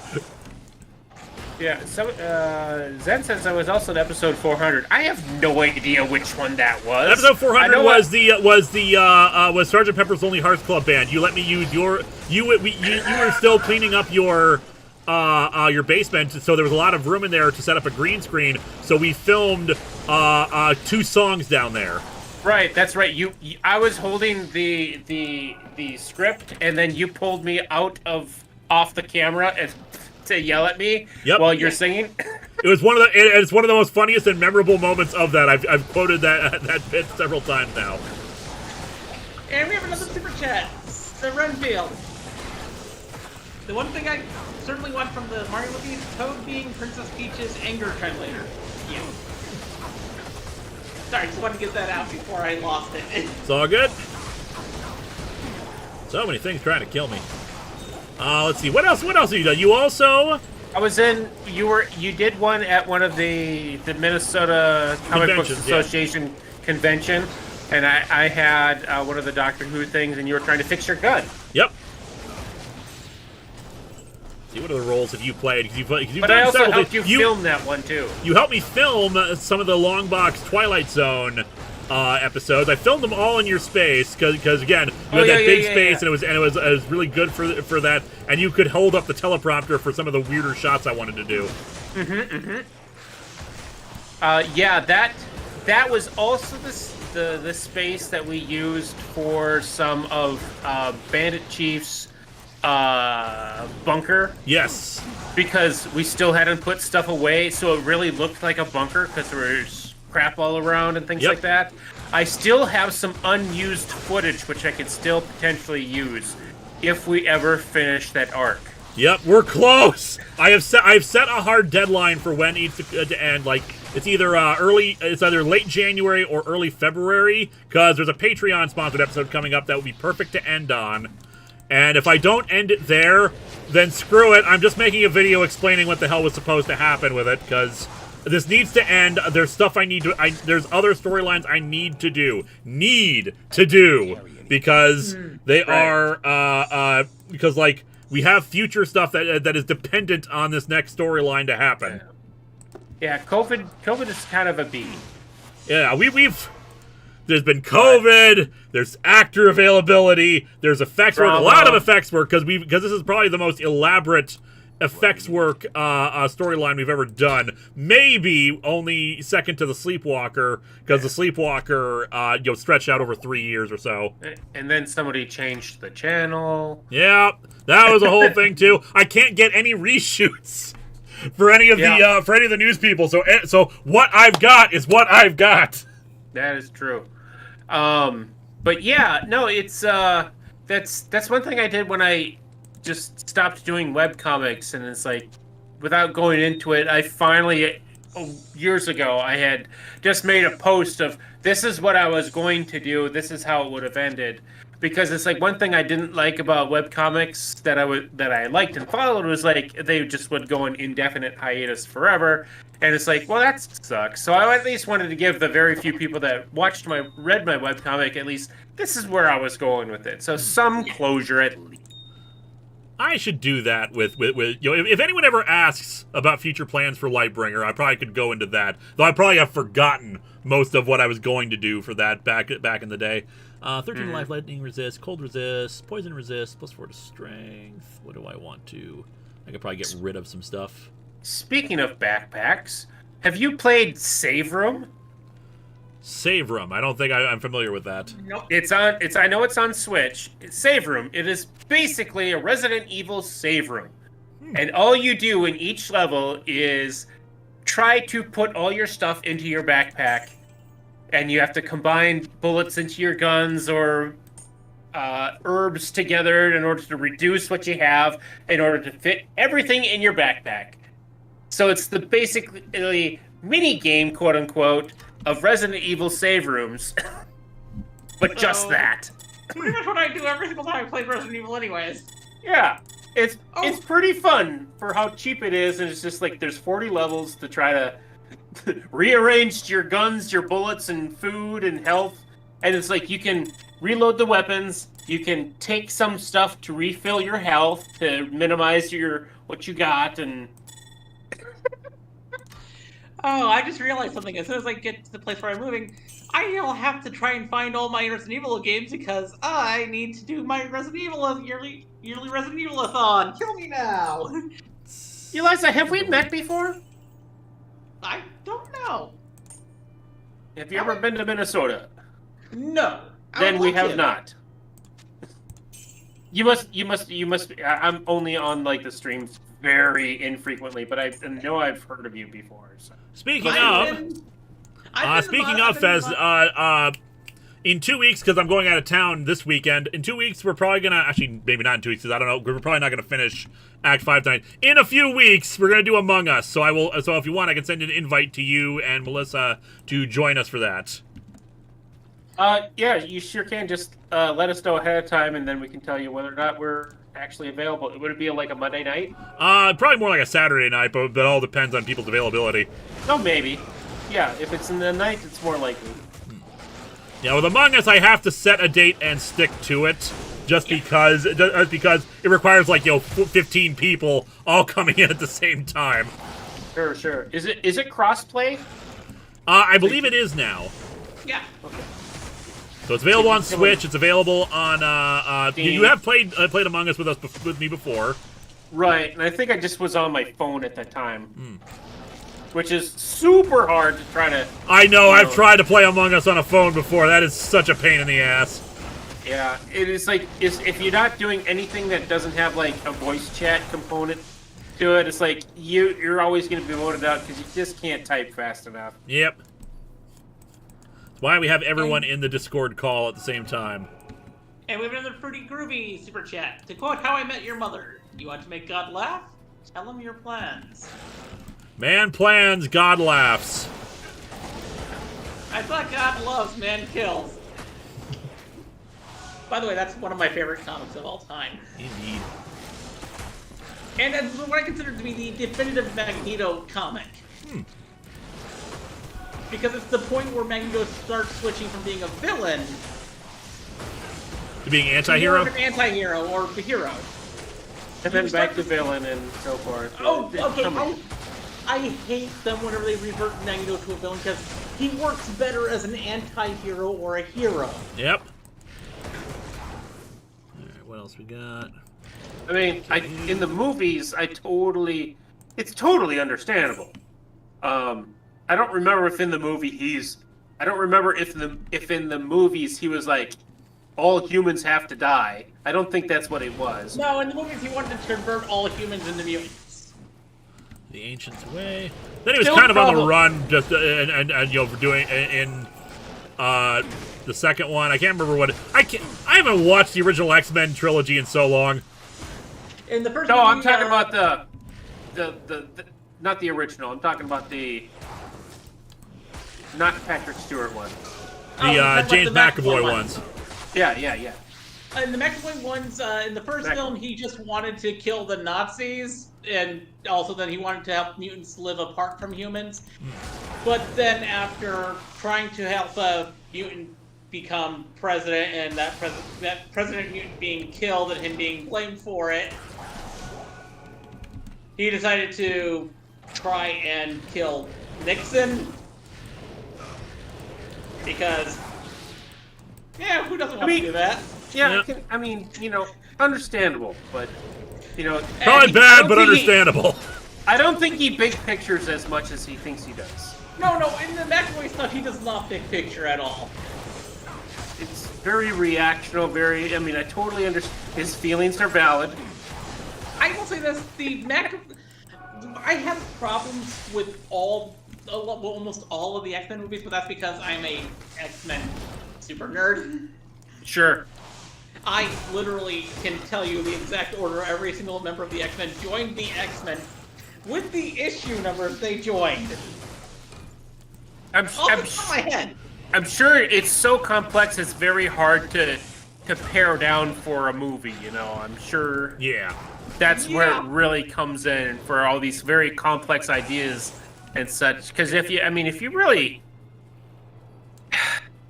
I mean, if Magneto is problematic in the sense of, okay, we know his backstory, but some of his ideals are a little Nazi-esque in a way if he really steps back and thinks about, what did the Nazis do? They were very much separating types of people. Not helped by Grant Morrison trying to use the reinvent him as a villain again. Is there one in the Glacial Trail? Here's the thing, though. If you read the old Claremont stuff, that was never how Magneto, or even the Stan Lee stuff, that was never how Magneto acted. Magneto was more about trying to create a place where where mutants could live in peace. I guess I'm guilty because I never read the comics until I started the first issue series on the webcomic Beacon stuff. It was just the 90s cartoon and then all the movies. That's where I get mine, so I'm very ignorant in comic. 90s animated series was so damn good. In fact, there's this line where the reason why I find Grant Morrison's reinvention of Magneto as a villain, where he has Magneto killer, to be disingenuous at best. The only time Magneto ever killed anyone in the old comics was once. And that was when a nuclear sub attacked an island that he was trying to turn into a safe space for mutants. And he sank the nuclear sub. With all the crew still aboard it. Yeah, that'll happen. So that is the only time Magneto killed in all of the pre-2000s comics. He also took over a country once. But he didn't kill anyone. He used Mastermind's illusion ability to do that.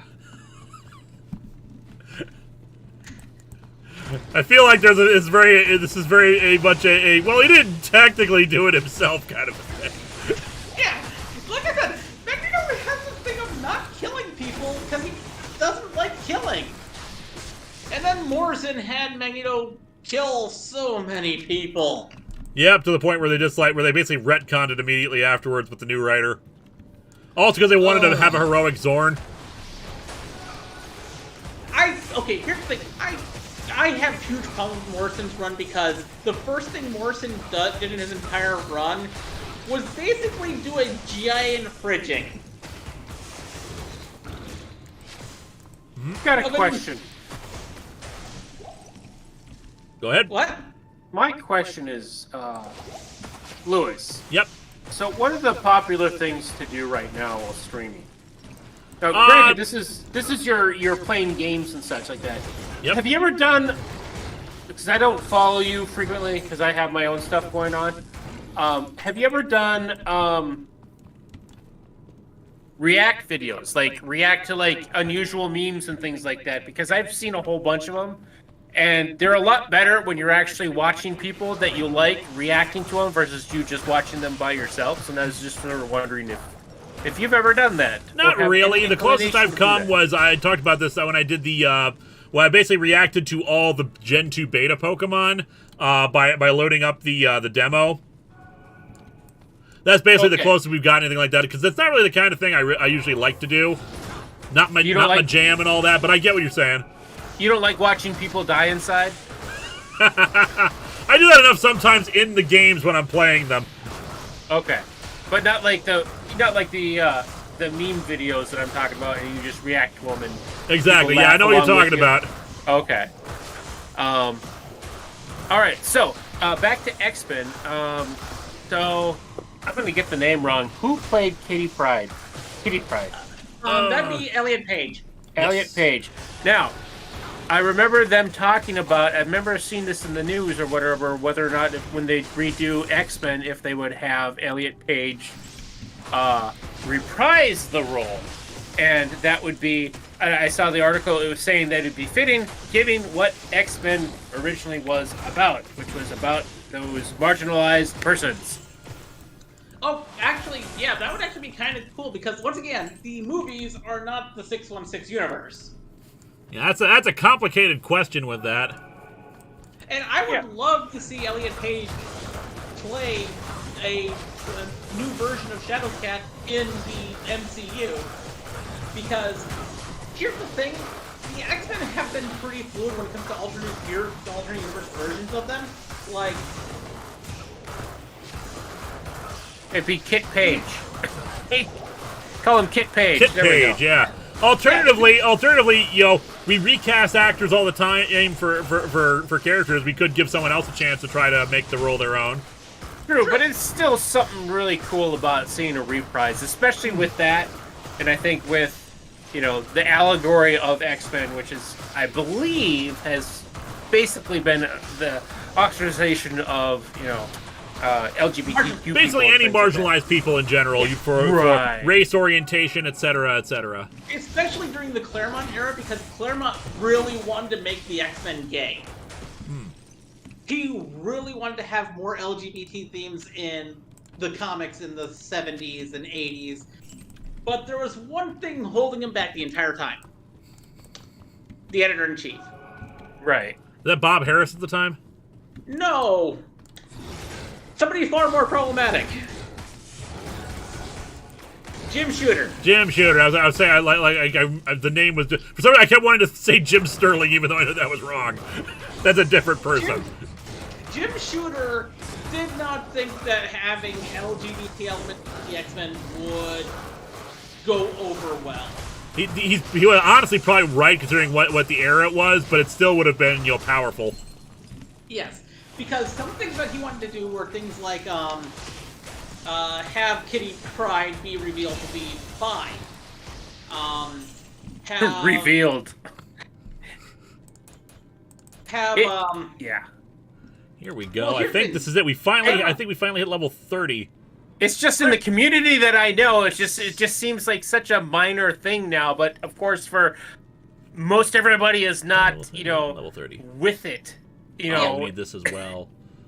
Okay, well, I'll deal with that in a minute. Let's redemption, good, salvation. All right, we want redemption, and we want. Oh, I actually need other things to get fanaticism. All right, well, we also want salvation. Come on, next time. But, well, salvation is useful because this is basically an aura I've been wanting to get for a while now. Oh, in the game. In the game, basically, I take the souls. Basically all these corpses that are around of the monsters I kill. Now they suddenly rejuvenate my health. One of the biggest things that he really wanted to do was have Iceman come out as something. He wasn't quite sure whether he wanted to have Bobby Drake come out as a trans woman or as a gay man. So he left clues and breadcrumbs for both options. Which led to this massive Barbarian holy ground. Oh boy. 2.5 decades. Until Bobby Drake finally came out as a gay man. Oh, because I'm trapped here now. We've got Sidekick Nick 4. Didn't Marvel make Kitty Pryde bi recently? I thought I heard something about that. Yes, she has actually come out as bi and is in a lesbian relationship at... Huzzah. Okay, the Ancient's Way does have a waypoint. Let's grab that. They actually had a lot of the characters that Claremont wanted to have come out in the 70s and 80s come out. Good on them. Wolverine came out as bi. Yay. Really, I wouldn't have thought. I would not have seen that coming. Everyone. Okay, Wolverine was always really bi in the comics. I probably just didn't see it, but it's all good. Yeah, I mean, it's like I guess I probably would have seen him as like not really wanting any close relationship personally, and if anything, that if he had relationships, they were more so short-term flings, mostly because he could live so long. So I suppose he could be fluid in that. It's like, hey, Yeah. it doesn't matter. It's like whatever. Otherwise, I could see him as Ace, you know? Yeah. That's the reason why Logan came out as bi, because it's been more of a, I don't care who I'm with, as long as I like the person I'm with. Yeah. And he's kind of currently in a polycule with Scott and... They finally sorry, just made him and Jean Grey a thing. Yeah, Jean Grey is in a polycule. Jean Grey, Wolf, Logan, and Scott Summers are kind of in a polycule at the moment. I can't see that. I can't see them being kitchen table poly. Oh, they At all. are! They are! They need to live together! No, not with Cyclops. I can't buy that for 1 second. Yeah, Wolverine hates Scott. And no, they actually shared a beer and everything! What? Yeah, it's great! Okay. Again, I only know the cartoons. You know, Emma Frost was in the polycule at first, but she left because she got tired of, like, bullshit. Yeah, I mean, The fact that anyone can That's put up fine. with Cyclops bullcrap for so long is impressive. no. Then again, okay, the reason why she... Okay, here's the funny thing. She got tired of Cyclops' bullshit when he started trying to redeem himself. She didn't like the fact that he was trying to make himself more heroic again. Oh, for That crap. can be. I can see that becoming grating, actually. Yeah, because he's trying to be a good dad to his kid. He's trying to be a good brother to his brothers for once. Here, speaking of children or babies. Okay, you've seen like dad instinct videos or dad reflexes Yeah. where guys are like jumping and catching and running and all this crazy stuff. I was just thinking, I wonder if these guys have football backgrounds and catching little things and just like, trying not to fumble if that was a thing. I'm wondering if that might be a little bit part of it, a little bit of a sports ball thing. Because it's like, obviously not every dad is going to be like, quote unquote, dad reflexes, but I was wondering if it's like if it's a sports thing, and with balls and trying to catch balls and not letting them fall, that sort of thing. That's just a random thought because I have ADHD. So I was just wondering if that might have thing. And then my ADHD took me down a path thinking it's like, well, that would have been very good for some football people that spike the football. You don't want to be like holding the baby, and it's like, it's like, oh, so that's where my mind goes. It's all good. But the even funnier, the even great part about this is the fact that one of the things that made Cyclops and Logan finally became friends is when they both realized, wait, we have multiple kids each. We can bond over being dads. Because Wolverine has like 4 or 5 kids now. Oh yeah, we it's not know of. surprising considering how long he's lived. Cyclops has at least 3 kids. Jeez, from the same person? No, Yeah. I think across multiple things. They have multiple timelines too, because like Cable's his kid, isn't he? Yeah, okay, here are Cyclops' okay. I'm doing this thing called the Summers Family Tree for April Fool's next year. And it is the most nightmare thing I've ever done. Because I realized that the Cyclops family, the Summers Family Tree is the most Gordian knot thing in all of Marvel. Because Cyclops is an ancestor of Kang the Conqueror. He's an ancestor of Kang? Yes. What? Cyclops is an ancestor of Kang the Conqueror. Well, I mean, if Kang the Conqueror is supposed to be like who is that Mongolian guy from that raped and pillaged? Like, I know what you're talking about, but the name is suddenly escaping me. Genghis yeah, Khan? Genghis Khan apparently Oh, has one a second, lot of getting a DNA knock in a at the lot door. of people. I could Miga. see that, but like in like an inconsequential sort of way, I could. But otherwise, I can't see Cyclops like highly percentagely related to Kang. on the stream. Oh, no, it's direct. It's very It's direct Fez. because... Oh no! Don't buy it. I'm out. Oh, no, it is. No, it is because Nope. Kang comes from the future in which Rachel Summers What? marries... Where Rachel Summers... Kang comes from the future. What the heck? Kang is from the distant future. He's from the Yeah, 30th I'm century.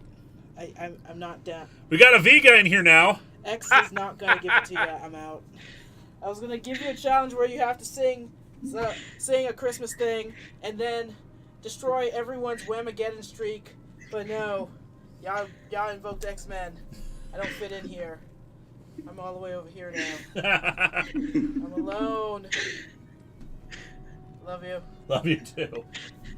Sing Last Christmas. Last Christmas I gave you my heart, but the very next day you gave it away.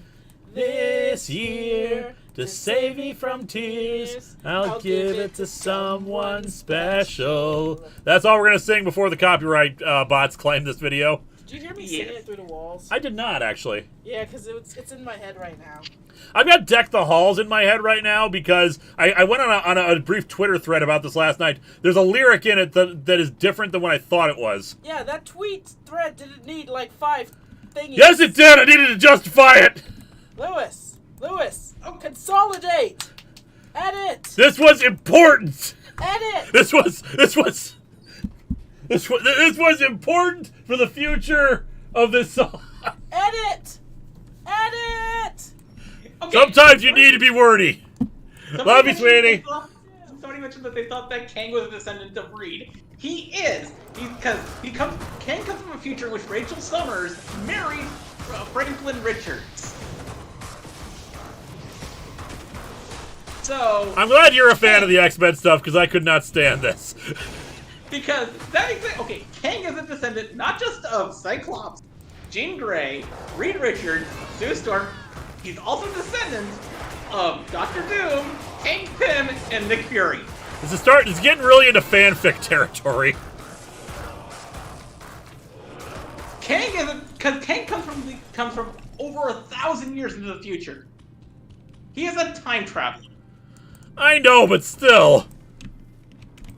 So maybe I was thinking of Vandal Savage, who's just old and Yeah. forever. Like That's he's million. Yeah, Vandal Savage is millions of years old. Yeah. Yeah, So yeah, Vandal that's- Savage, aka I like to call him Graffiti Meanie, Graffiti meanie. because that is the stupidest name. No. The more I think about it, yeah, that makes sense. I think I came up with like 4 alternate names that are all just variations of the same two. I'm a bad guy, obviously. Name. Graffiti meanie. Vandal Savage. I might steal that if he shows up in a future review. Yeah. Doodle bad guy. Doodle bad guy. Things like that. Yeah, feel free to take Graffiti Meanie as one of your future opponents in Adopt the Fourth Wall. Truly. Renegade villain. You can literally call him Renegade villain. Property damage, edge villain. Oh, I remember what I wanted to talk about. So, like, the DCEU, basically the movie universe. Yes. For DC Comics or Detective Comics is basically sort of going through a refresh, but Yeah, not 'cause they got- really. Yeah, because James Gunn is taking over and he doesn't want to invalidate the stuff that came before, which, Not fair enough. entirely. Well, that's only if the DCEU doesn't just collapse with everything with Warner Bros. But also, it's like he's also wants this, like, we're just going to move forward now.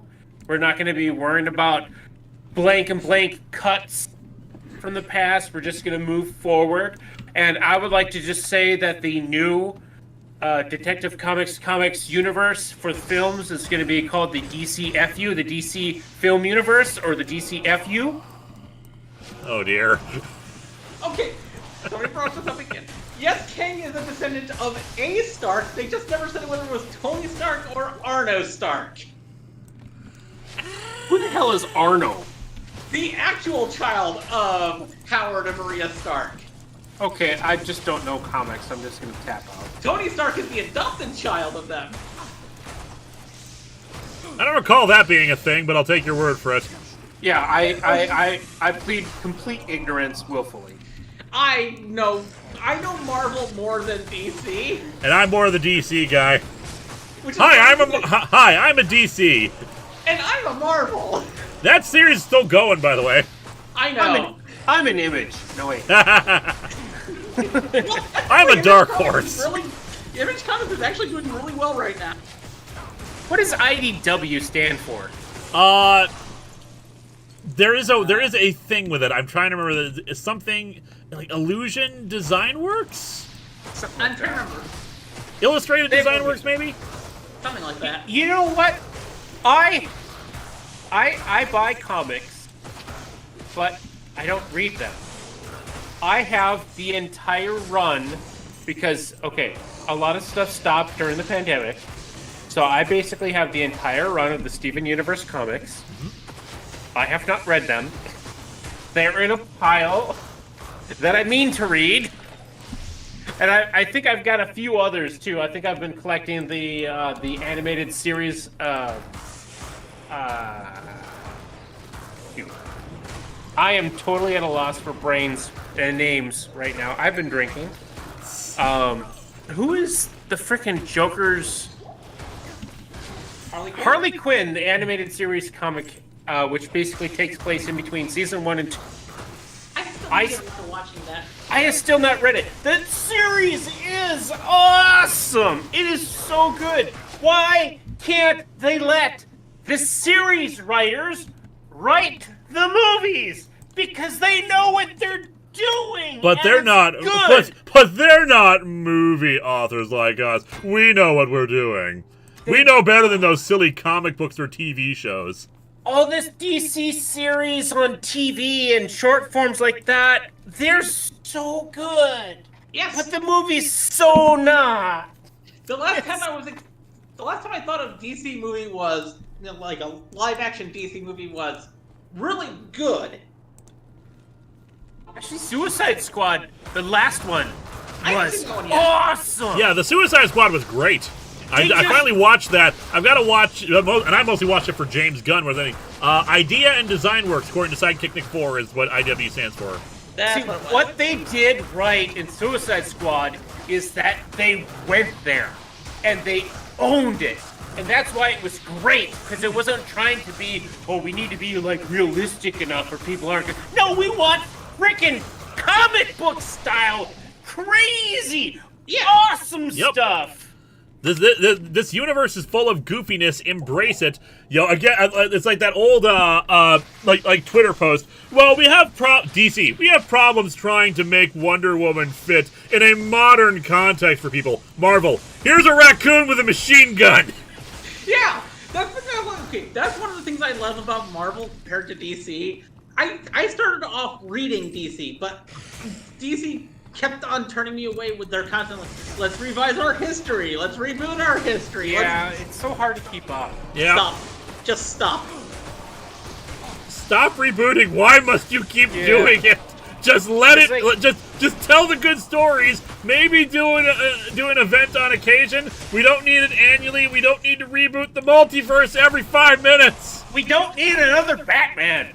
We really don't. We have like 10 different Batman. We know the best superhero movie that did the best way to not like bore us again was the Ed Norton Hulk, where the basically opening credits was a montage of basically if you're going to see the Hulk, you know kind of what happens, and so they basically kind of show you how he becomes the Hulk.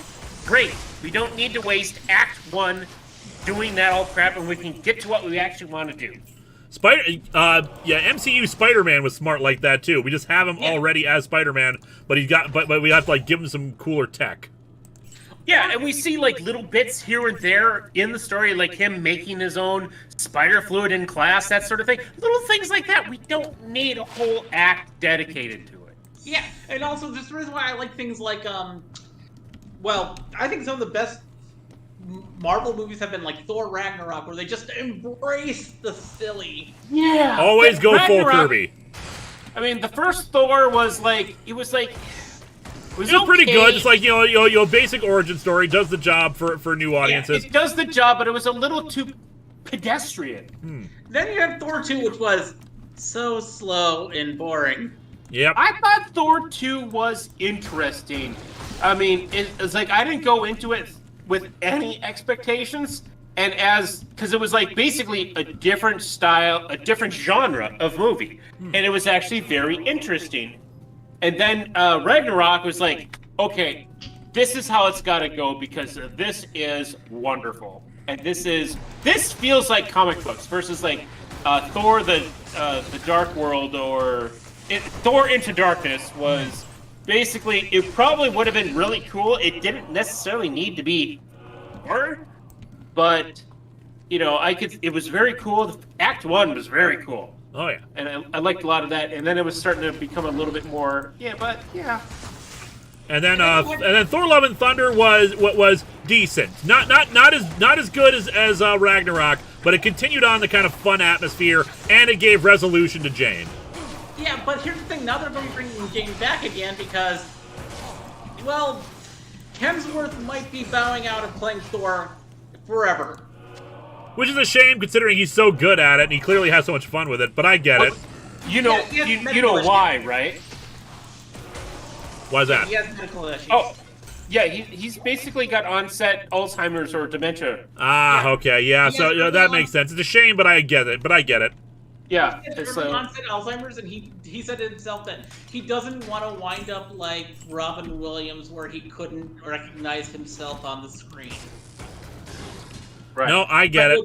But he says he's down for coming back to like, I think he said he's down to coming back to like, you know, pad out or like, you know, give a closure. Yeah, and crap, what's her name? The one who played Jane Foster. Yep. Natalie She said Portman. that she said that she's willing to return to play Jane Foster again because she absolutely loved Love and Thunder. That would be cool. We might be getting her to come back to life after her dying at the end of Love and Thunder.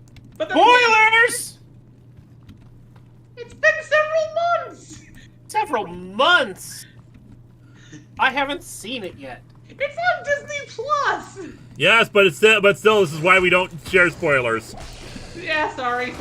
That's sort of a big thing. Now Yeah, I'm going to be watching. especially considering how I've been ranting about spoilers on Twitter because people spoiled Dino Fury for me. Sorry! I figured I would be the last one to see it because I can't go to movie theaters. Nah, it's all right. You know, just these things happen. Just like just keep in mind future. I think it's a good sign that it's taken us this long for us to accidentally say spoilers on screen. Can I ask why you can't go to movie theaters? I live in I'm currently living, where I'm moving out of tomorrow, a small town that has the closest movie theater being over an hour away by vehicle. Okay, so it's not a matter of you can't handle being in a movie theater. It's Well, more I like also have photosensitive epilepsy, so I have to take my epilepsy medication before I go to a movie theater just to be on the safe side. Yeah, but it's very inconvenient to do so. So it's not something you can just do casually. I got it. No, that's fair. There is a waypoint down here. I want to get this waypoint before we end the stream tonight. There it is. Okay. But where are you moving to, if I may ask? Just a place I really don't want to move, and I want to get out of them as soon as I get there, essentially. Okay. Let me rephrase it like this: are you traveling to another state, or is it just Yes. another city? Okay. Another state. I'm heading to Missouri. Well, I wasn't trying to pry and get you to reveal stuff. That's usually. Oh what no, do. I have no problem saying that I'm heading to Missouri because that's where I've been mentioned several times before. Then the stream said I'm in New York. My stuff is in Missouri. Okay, no, I get it, but I also understand why you wouldn't want to actually be in Missouri. Mm-hmm. All right. It is 10:06, so I think we are going to call it a night. It's a night. So that's what it is. Fez, thank you for coming on. You were delightful. I hope so. And I want to thank, of course, Eliza for all her work running the super chats and everything. Yep, I've just been glad for the last few times there haven't really been any of the bots lately. And I'm sorry that yet again we're going to not have a stream next weekend because I'm out of town. But we'll be back soon enough to finish off Diablo 2. We'll go to the cow levels, our final thing. And we've got to, whatchamacallit. I'll keep an eye out for History of Power Rangers Dino Fury. I'm going to get back to work on that. I finished the script for Comic Book Quickies. I want to get that done with before I leave on my trip so that for the first time in months, we'll have an episode come out on time when it's supposed to. It's a nice short episode. I look at some quick comic book related, holiday and winter ad stuff. Hopefully you enjoy that. I want to thank you once again, Eliza and Fez, for coming on. Also, keep an eye out for some of my stuff coming out. Like, there's going to be episode 2 of Power Rangers Mythic Light, which is a tabletop RP of Power Rangers that I am a part of as the Ranger. As well as several of my episodes, including another one of Observing the Viewing Club, which is me looking at Power Rangers episode by episode. My Divergent Paths, which I'm doing a series on a continuation of Chris Claremont's X-Men Forever, and does it hold up? Fez, you got anything you want to plug? I don't do anything anymore, which is sad, but I'd like to. But no. All right, with that, everyone have a good night. We will see you probably in 2 weeks. Have a good night. Oh, wait, I want to plug in my Christmas lights. Oh. Good call, good call. Good night, everybody.